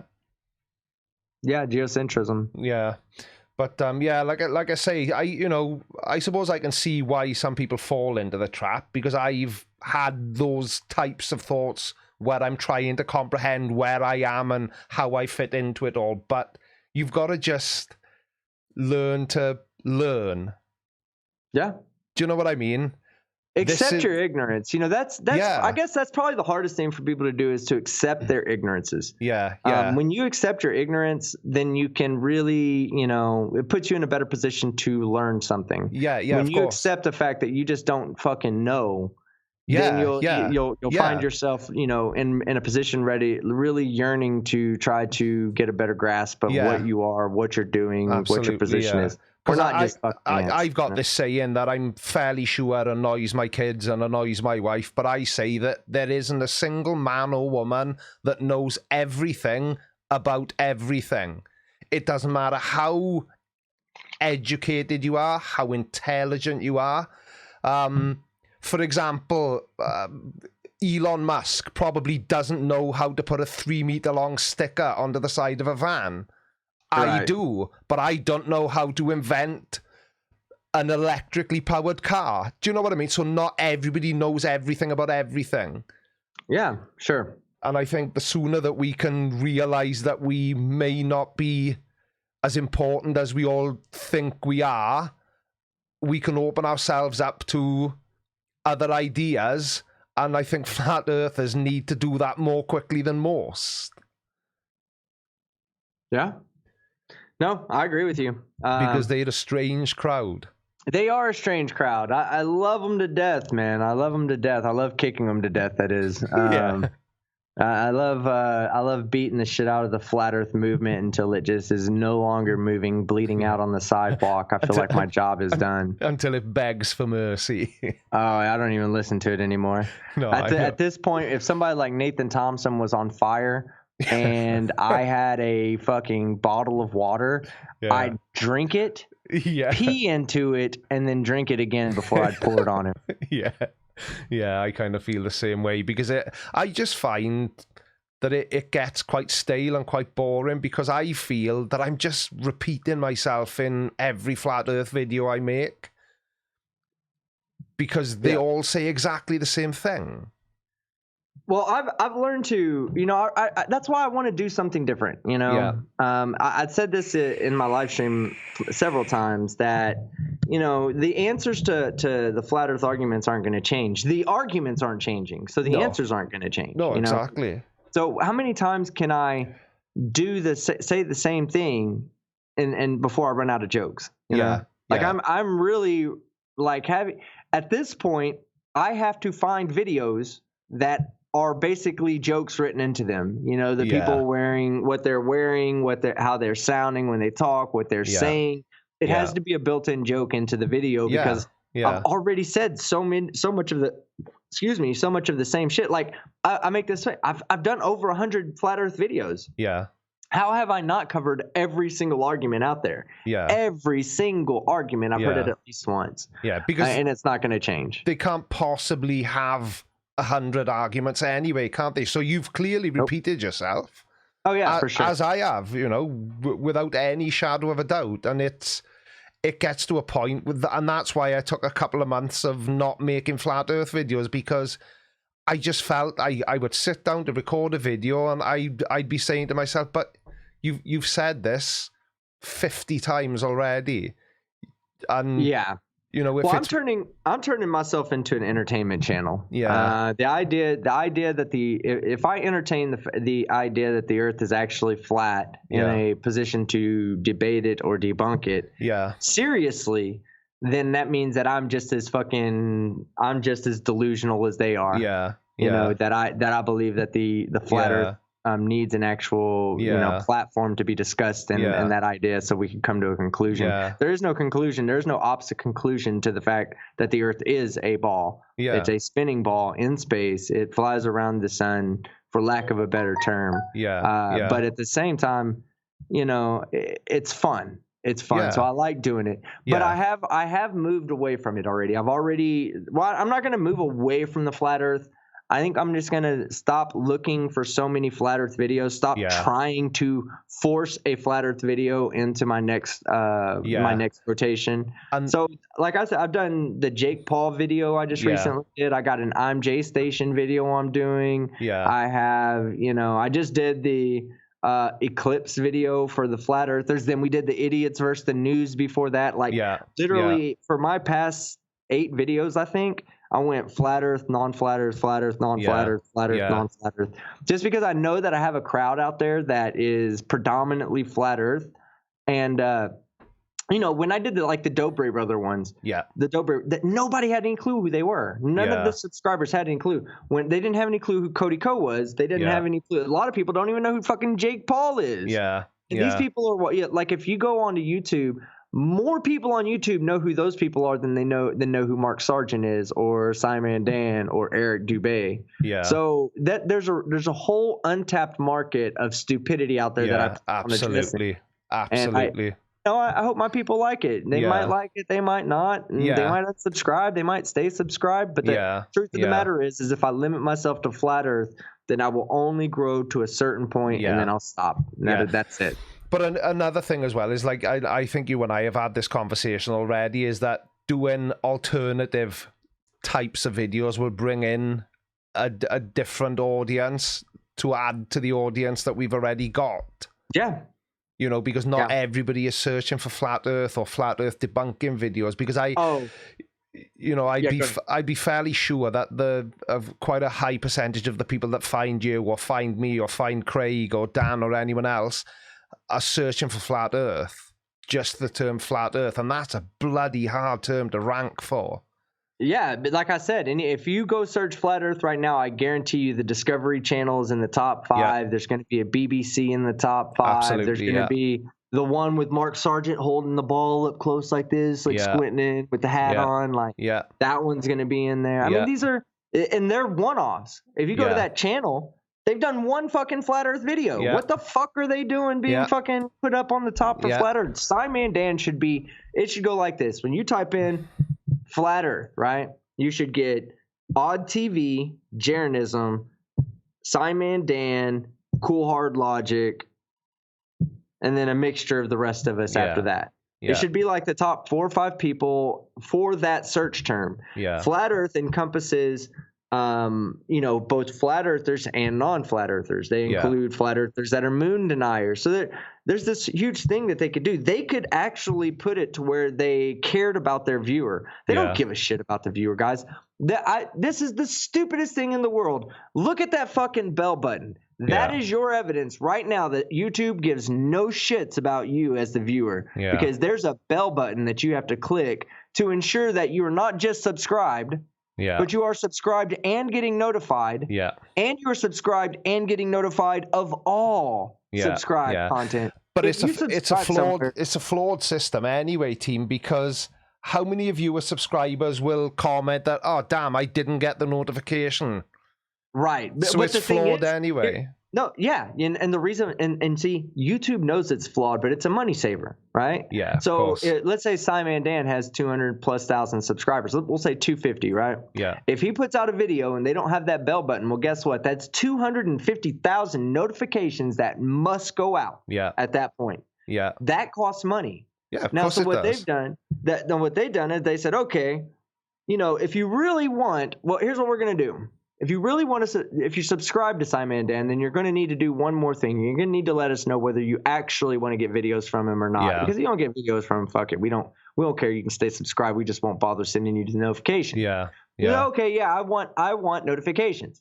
So then they send out notifications. Well, now let's say half of that. Now we got 125 notified, 125,000 notified, 125,000 not notified. Yeah. So then they say, well, shit, man, how can we cut that number down? Yeah. Well, let's take the notification bell and let's break it up into a 3-part notification bell. And let's call it all, some, and none. Yeah. And then that worked for a little bit until people started catching on and saying, oh, well, I want all notifications, so let me click all. What did they do? Unnecessarily, for no fucking reason whatsoever, they decided to change the names on the fucking bell icon. Yeah. And they're now all personalized and none. So what do you think it means? Whenever you read something that's personalized, what does that mean? Specific to you, isn't it? Specific to you, for you and you alone, because you wanted. I click subscribe. Yeah. That's what the fuck I want. Yeah, exactly. Don't make me click a fucking bell to tell you, oh yeah, by the way, I actually do want it. Oh yeah, and by the way, I actually do really actually want it. Yeah. And then, oh yeah, by the way, now I got to go make sure my phone is set up. To receive well, there we are. That's right. I've just gone into my analytics now, into the audience tab, right? Subscriber bell notifications. Subscribers who've turned on all notifications on your channel, 21.3%. So I've got 22,807 subscribers as of this second. 4,900 people have got notifications turned on. Where do you see that at? I want to look at this while you see it. Right, so if you go into your analytics, then, at the top, you've got overview, reach, engagement, and audience. If you click on audience and then scroll down underneath the graph, it should say subscriber bell notifications. But then subscribers who've turned on all notifications for your channel and enabled YouTube notifications is only 15.6%, so 3,500 people. Dude, I am I'm almost at the exact same numbers. 22% of mine have all notifications for my channel. So 1 in 4 people who subscribe to my channel tell YouTube that they want all the notifications, right? Yeah. 5.2 thousand subscribers who turned on all notifications, 3.7 thousand. Yeah. So it's very similar to my numbers.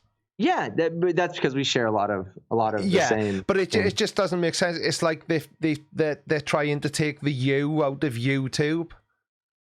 Exactly. It's because it's not, dude. Yeah. Look, they started with YouTube TV. Now what's going on? Now you go on here and CNN's running everything through YouTube. Yeah. Why? Because they can make ad revenue. Yeah. Why did that? No fucking satellites necessary. Just a strong internet connection. Yeah. And a fucking studio. Yeah. And that's cool and all, because YouTube is a business, and I get it. They want to make money, but the whole premise of YouTube historically has been that people like you and I can put ourselves in front of a large audience at zero expense to us or the people who choose to watch us. But it's becoming now that, as we've said, if you search for Flat Earth, if we've optimized our videos well enough, if they've performed well, we may be in the first few hundred results, but we're certainly never going to be anywhere near the top, because like you say, you've got the History Channel and the BBC and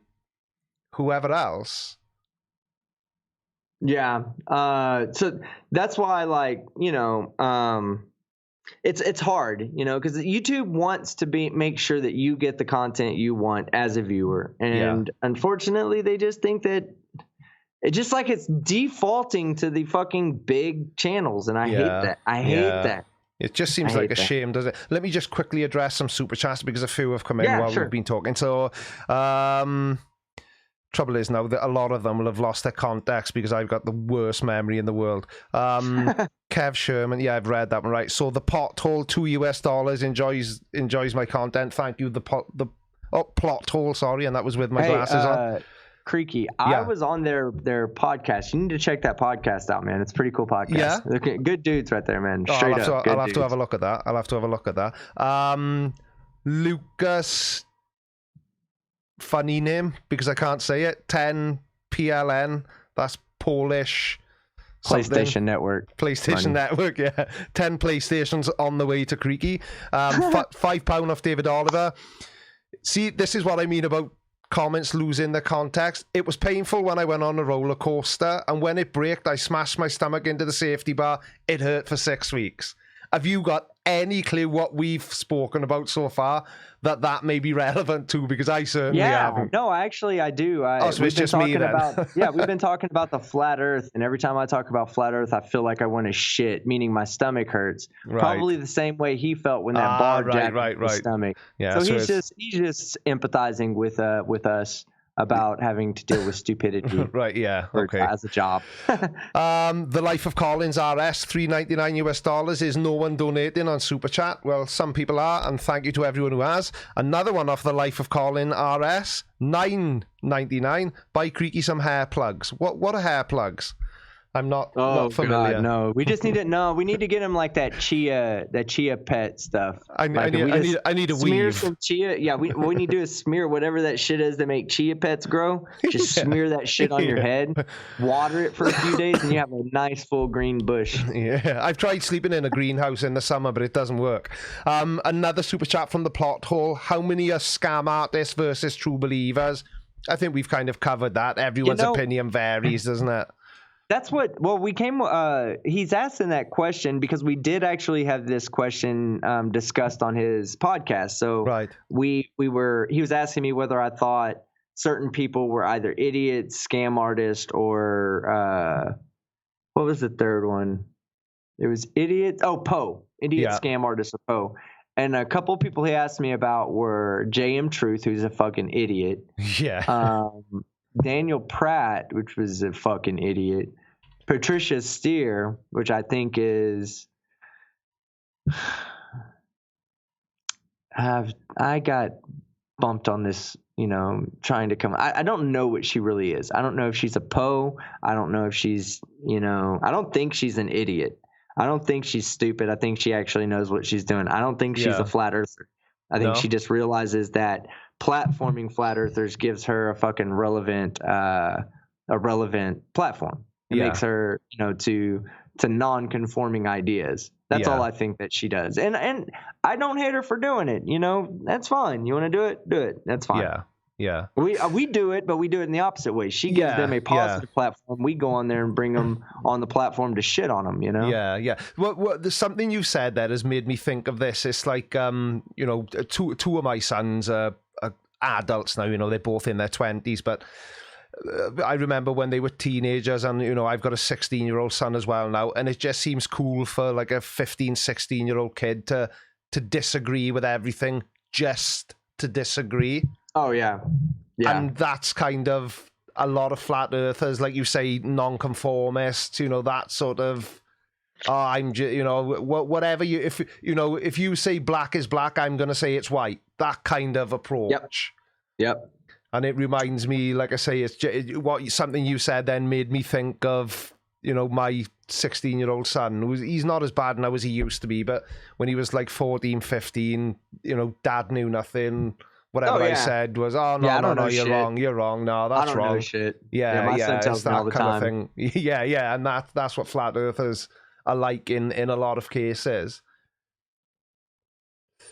Right then, back to my questions. What time is it? Bloody hell, 9:15. Right, everyone, we've got 15 minutes left. Who wants to ask Mr. Skeptic a question? That's been so fucking fast, It's gone quick, hasn't it?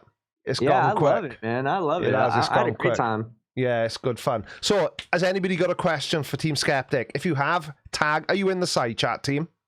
Yeah, I'm in the side chat. Tag me and team in the side chat, and we will spend the next 10-15 minutes answering some questions from the side chat, which always makes for interesting answers.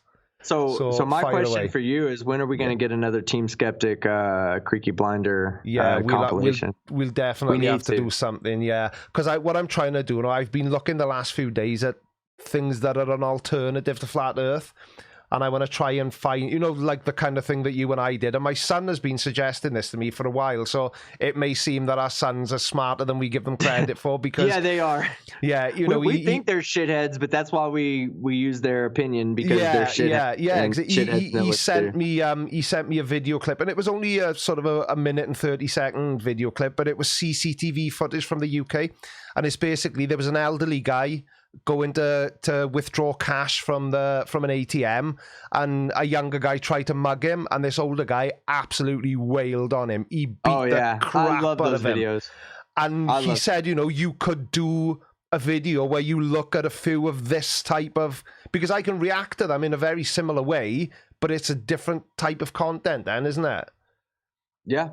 You know, yeah, so, no, it is. It is. That's one of the reasons why I did the news clips. It's very similar, you know. It's different from Flat Earth. It's not really debunking. It's kind of point and laugh and have a good time. Yeah, and I absolutely love that. I honestly think that the audience enjoys that. You know, they like to see the Flat Earth stuff, but I think even they get a little tired of hearing those same Flat Earth arguments. Yeah, I do get quite a lot of comments off people saying, you know, Flat Earth is getting boring, and you know, they just say the same thing. Well, okay. So I have a question here that kind of leads into that. It says, Team Skeptic, what has been your favorite non-flurf video to make? And that comes from Brouhaha. Right. Let me look at my videos real quick so I can, because I've done several of them. So it would be hard for me to just come up off the top of my head for my favorite non-Flat Earth. I will tell you my moon video was the one that I was most proud of. The moon denier video from I can't think of the name of the channel right now, but they did this huge moon denier channel, and I really put in the research to learn the science behind it, not just the answer. That's the one thing I don't do. I don't ever just learn to parrot the answer. I go in and I learn the answer to the question, and I try to understand it as best as possible so I can explain it back to somebody. So the moon one, I learned a lot in the moon one, so that was probably one of my favorite ones. I really did like doing the idiots versus the news. Just the reason why I like doing that is because it was so easy, man. Me and you started that one morning, and the next day we were done. It was out. Yeah, that was really, really easy to do because you literally were just laughing at what was... Just reacting. Yeah. I know, right? And it was simple. 274727 is saying, is Daniel Pratt a thing anymore? Well, to my mind, Daniel Pratt's always been just a thing. But sadly, I think he is. Have you seen his video where I assume it's his son he's trying to teach? He's got a chalkboard, or it's just that kind of thing does frighten me about flat earthers, because if they are putting that idea into their kids' minds, because when they're younger, when your son was still, we'll say, pre 10 years old, whatever dad told him, that was fact. Oh yeah, for sure. Yeah, for sure. It's just when they hit their teenage years, they start going against you.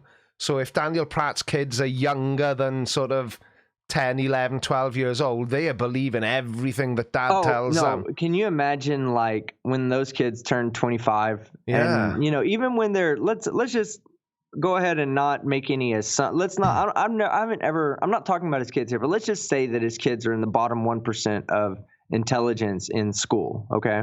And that, I'm not trying to disrespect his kids or anything. I'm just saying that, if they're learning from daddy, then they ain't falling too far from the IQ tree. No. So they're probably going to be in the bottom 1 to 5% of education. Yeah. But that's still enough to know that the Earth's not flat. So when they become adults, there's going to be one of them that says, "Dad, why did you do this to me?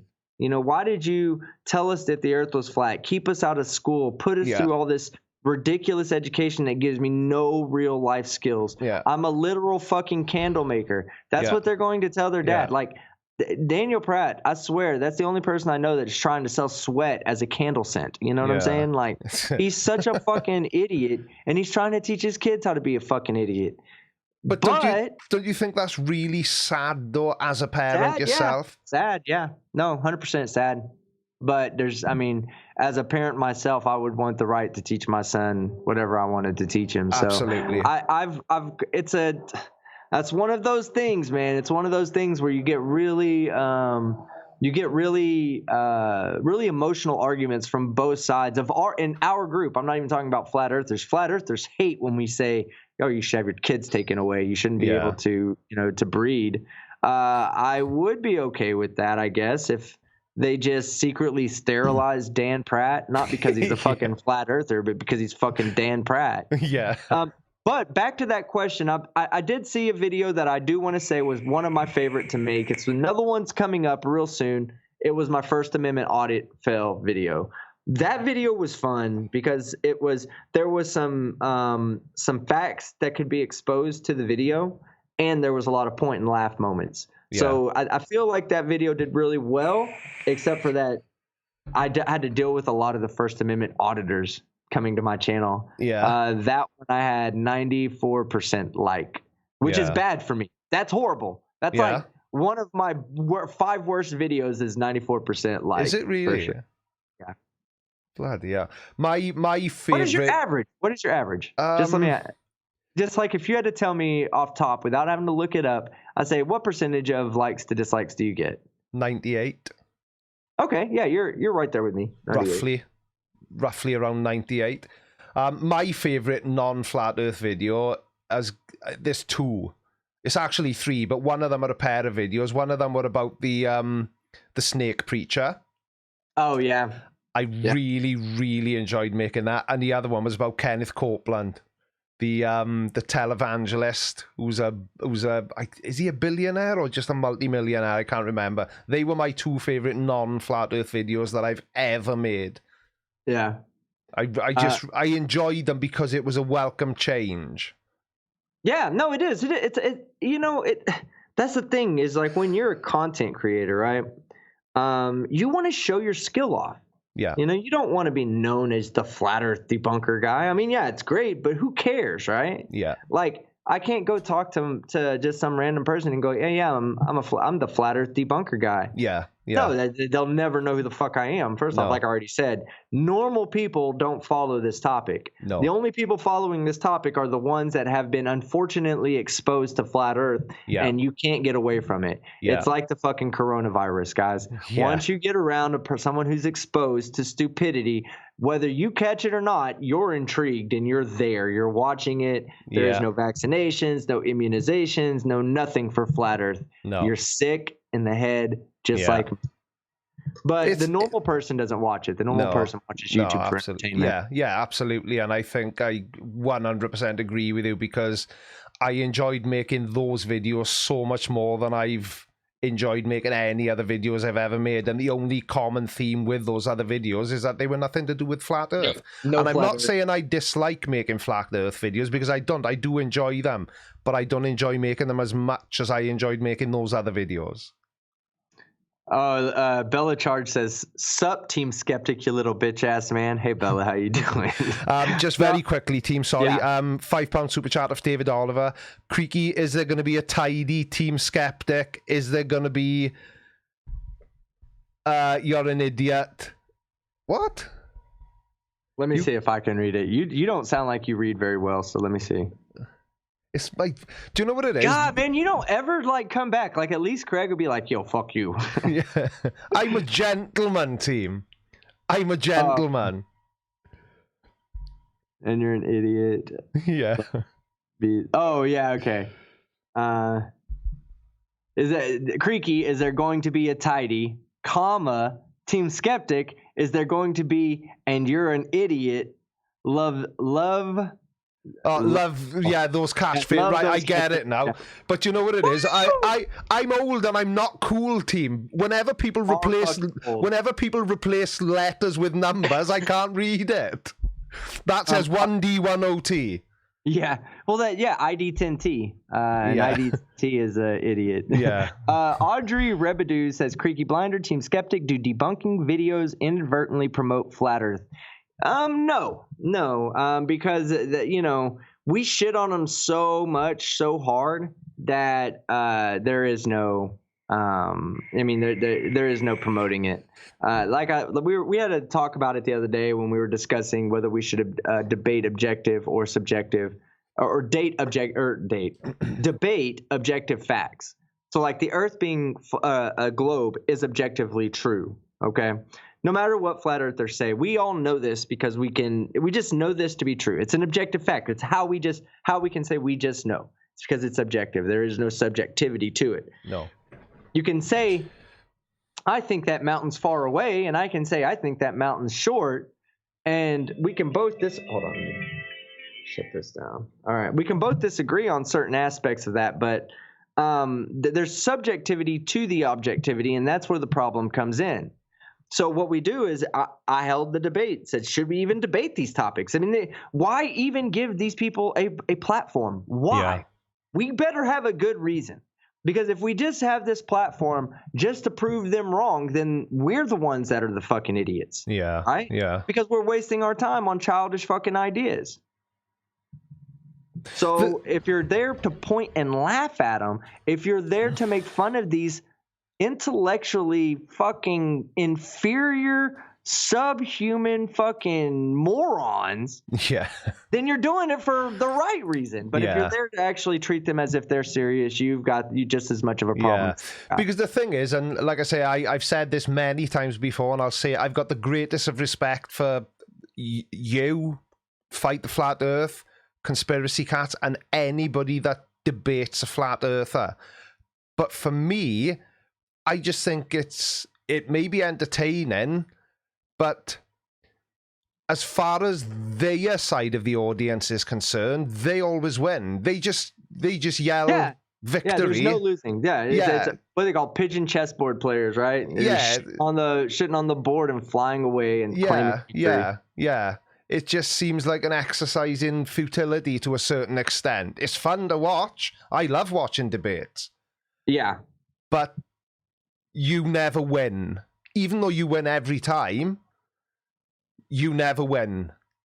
Do you follow what I'm saying? Because they... No, yeah, 100%. You're not winning. You're not winning when you give a bad idea legitimacy. Yeah. You're losing just as bad as the other person. Yeah. Really, the other person wins when you give a bad idea legitimacy.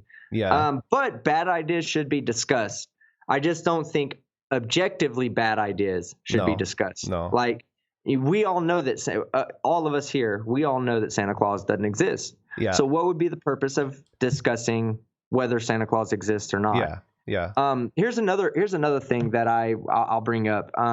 So the other night I had a debate with a creationist. You know, I say he's a creationist because he was debating God, the existence of God. So he might not have been a creationist, but he was not, at least not a young Earth creationist. He did still believe that he was still a creationist, just probably not a young Earth one. So he started trying to use Bayesian mechanics and Bayesian statistics, and the thing is I had heard of it before, right? In fact, I knew what Bayesian statistics was, but because of the way he was trying to use it, I didn't correlate the two when he brought them up. You know, I understand what it's for. I understand how it's used because I use it myself when I play fantasy sports. So when he was using it, he was trying to use it to give himself Bayes factors to increase the amount of probability that the Bible was true. Yeah. But here's the thing. When he tried to do that, he was working with a prior knowledge base of 100% God exists and the Bible is true. You can't argue with those people. You can't debate with those people. There is no changing that person's mind. No. There's no room for that person to come over and say, you know, not that I believe what you're saying, but I do see where you're coming from. Or maybe I should look back into it and formulate a response back to this. Yeah. Just like it's with me, I hold an agnostic position. I think agnosticism is probably the most intellectually honest position you can have because we don't even understand what the concept of God is. No. So for us to say for 100% sure that God does not exist is, to me, it's a reach. It's not a far reach because I do believe that God does not exist. But I don't believe with 100% certainty that God does not exist. In fact, I believe that anybody that comes to the table in a debate with 100% certainty is already losing the debate. Not that person's losing, but the debate itself loses. Yeah. Because there is no room to convince a flat earther that the earth is not flat. Yeah, because they're coming into the argument blinkered. with 100% prior knowledge that 100% for sure the Earth is fucking flat. And you can't change somebody who holds that belief. No. Just like, you know, I love this stuff. Slap Your Mama, right? Slap Your Mama's seasoning. That top is red. Yeah. It's red for everybody, you know? Like, there's no point in debating that this is not red. Yeah. I can debate this with you and say, well, I think they use red on the top because of this, because, you know, the owner went through such a struggling childhood. And you can say, oh, well, I say they use the red because when the guy came up with the idea, he smashed his toe and was bleeding everywhere. It was like, I can't figure out what color I want to use, so I use mustard and blood, you know? We can debate the purpose of the objective fact, but we should never, ever, ever give a platform to an objectively false fact. We should never debate the existence of Santa Claus. We should never debate the existence of a talking snake. We should never debate the existence of a talking bush when these things defy the laws of physics, which first need to be explained before I can accept that as legitimate evidence. Because what you were just saying about now debating whether or not the cap on that bottle is red or another color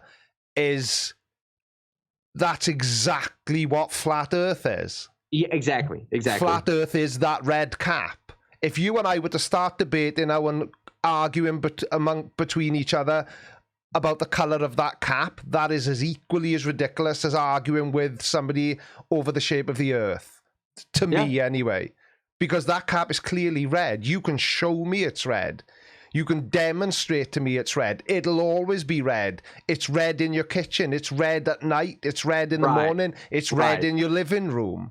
It's red if you take it out for a ride in your car. Right. It does not matter what you believe. Yeah. You and I can both come to the conclusion that a certain wavelength of light reflects off of this. You know, that we see a certain wavelength of light. Yeah. Now, to follow up that question, because I do see another great question from Casper Devant. She says, Team Skeptic, you said you don't just repeat the information you need, but that you learn about it. Does that mean, in a way, you are grateful for flat earthers? Yes, I am. And Casper, you make a really great point, because these are topics, these are things I would have never gone and looked into if I didn't have a motivation for it. Yeah. I was one of those people that would always try to educate myself further, but there's so much I did not know about. Like, for instance, the ciliate luxotus. That's one of my proofs that I bring up for gravity. I would have never known this thing existed. Yeah. You know, that this little microbe, this single cell organism, is actually evidence to support that gravity exists on our fucking Earth. Yeah. That was amazing to me. When I learned that, I was like, Creaky, I want to tell you this, man. I had this evidence for fucking 4 weeks. Nobody would fucking debate me. Not one single person would fucking debate me. Yeah. Not one. Yeah. And then I'm sitting there holding on to this evidence. I'm like, I don't want to put it in a video because then people are going to start, referring to it and using it. I really want to drop it right in a live debate and see a flat earther trying to squirm out of a fucking. Yeah. When they say, oh, all things that detect gravity are man-made. Oh, they're designed to detect gravity. No, this is a single-cell biological organism that understands the difference between up and down. Yeah. And the inside of its fucking body is sealed from the outside environment. Yeah. So there is no, I know it's up that way because of electromagnetism pulling my thing. No, it's gravity. And there's no way around it. And no flat earther's been able to explain it. Flat earthers can't even fucking explain why you said, ask this, you want to fucking you want to freak a flat earther out? You want to ruin his whole entire week, making him think about life? Ask him why ice semi-submerges. Yeah. At first, they're going to be like, because it's fucking ice, density buoyancy. But the ice is less dense than the water. Yeah. So why does it even go slightly down? It shouldn't. Yeah. It should sit right on top. It should sit just like this, right on top of the water. The water's rocking like that. That's how the ice should be doing. Yeah. But no, they don't know this. They don't think about fucking the most complexes of science that destroys flat Earth. They can't even explain why fucking ice floats. But this is what I mean. They don't seem to have the intellectual capacity to be able to comprehend things that, the ice wall argument. Ice glaciers, they float. They're not fixed. So how were they holding water in? Oh, man, I just rubbed my eye and I had some of that Cajun seasoning on it. Yeah. Oh, no, that's definitely not going to be a good look. Anyway, I want to say a huge thank you to Team Skeptic for joining me and potentially blinding himself whilst on a rant. Yeah. Or are you just getting emotional because you've enjoyed it so much? My nose is running now. Oh, damn. Look at this shit. I'm not kidding. It's like watering up. Oh, look, you can't even see me on the fucking thing. Oh, my God, my eye. Right, I think I've addressed all the super chats. I've said thank you to everyone that needs to be thanked. If anybody does want to win one of these hats, don't forget there's a link down in the video description. You can click there and follow the instructions, and I will choose the winner next Sunday in the next live stream. Team Skeptic, thank you, sir. You are in fact a legend. Oh man, I'm just trying to have fun out here with you guys, man. Exactly. We need to do more stuff though. Me and you need to do more stuff. Absolutely. I think we have a good chemistry, man. Yeah, yeah. That last video was good fun. It's simple as that. It was just really good fun. I think my favorite part was when you were like, "Where did God come on you again?" He came on my head. Yeah. And you were like, "Ew." Yeah. Ew. That's the thing. See, with that kind of thing. I don't know how much it says about me and the way my mind works, but that was the first thing that clearly wasn't what she meant, but that was the first thing that came into my sick little mind. God came where? Yeah, exactly. And that's why, man, like my whole thing, this is all about entertainment, man. I'm ready to entertain people. Absolutely. I think that I'm just this year 2020 is the year, right? I guess we're in 2020 now. 2020 is going to be the year of making people laugh. Yeah. That's all I want to do this year. I'm not really going to take I've told myself that to start the year I'm doing 1 and 1, 1 flat earth, 1 non-flat earth, and then eventually I'm going to go to like 1 flat earth, 2 non-flat earth videos, and then eventually it'll just get to me covering the major flat earth videos. But every month at the end of the month I'm going to do a full length flat earth video that's like really in depth. I'm going to put all of my channel members, all of the patrons on it, and I'm going to put like a 45-minute video out. Yeah. That video is coming out this week for February. Yeah. But Creaky, I have a video idea that I'm going to be asking you to help me out with. And you know what? Maybe we'll do it here because I've only got about 5 different flat earthers down. I'm going to do a video called The 10 Types of Flat Earthers. Yeah. I'm going to bring everybody on to make a little 2 or 3 minute video of a particular type of flat earther. Yeah. So what is your favorite type of flat earther, Creaky? Oh, I like the likes of Daniel Pratt, the ones that are just so idiotic, it makes it easy for me to make fun of them. So people like Daniel Pratt, that's my favorite kind of flat earther, without a doubt. Don't even have to think about it.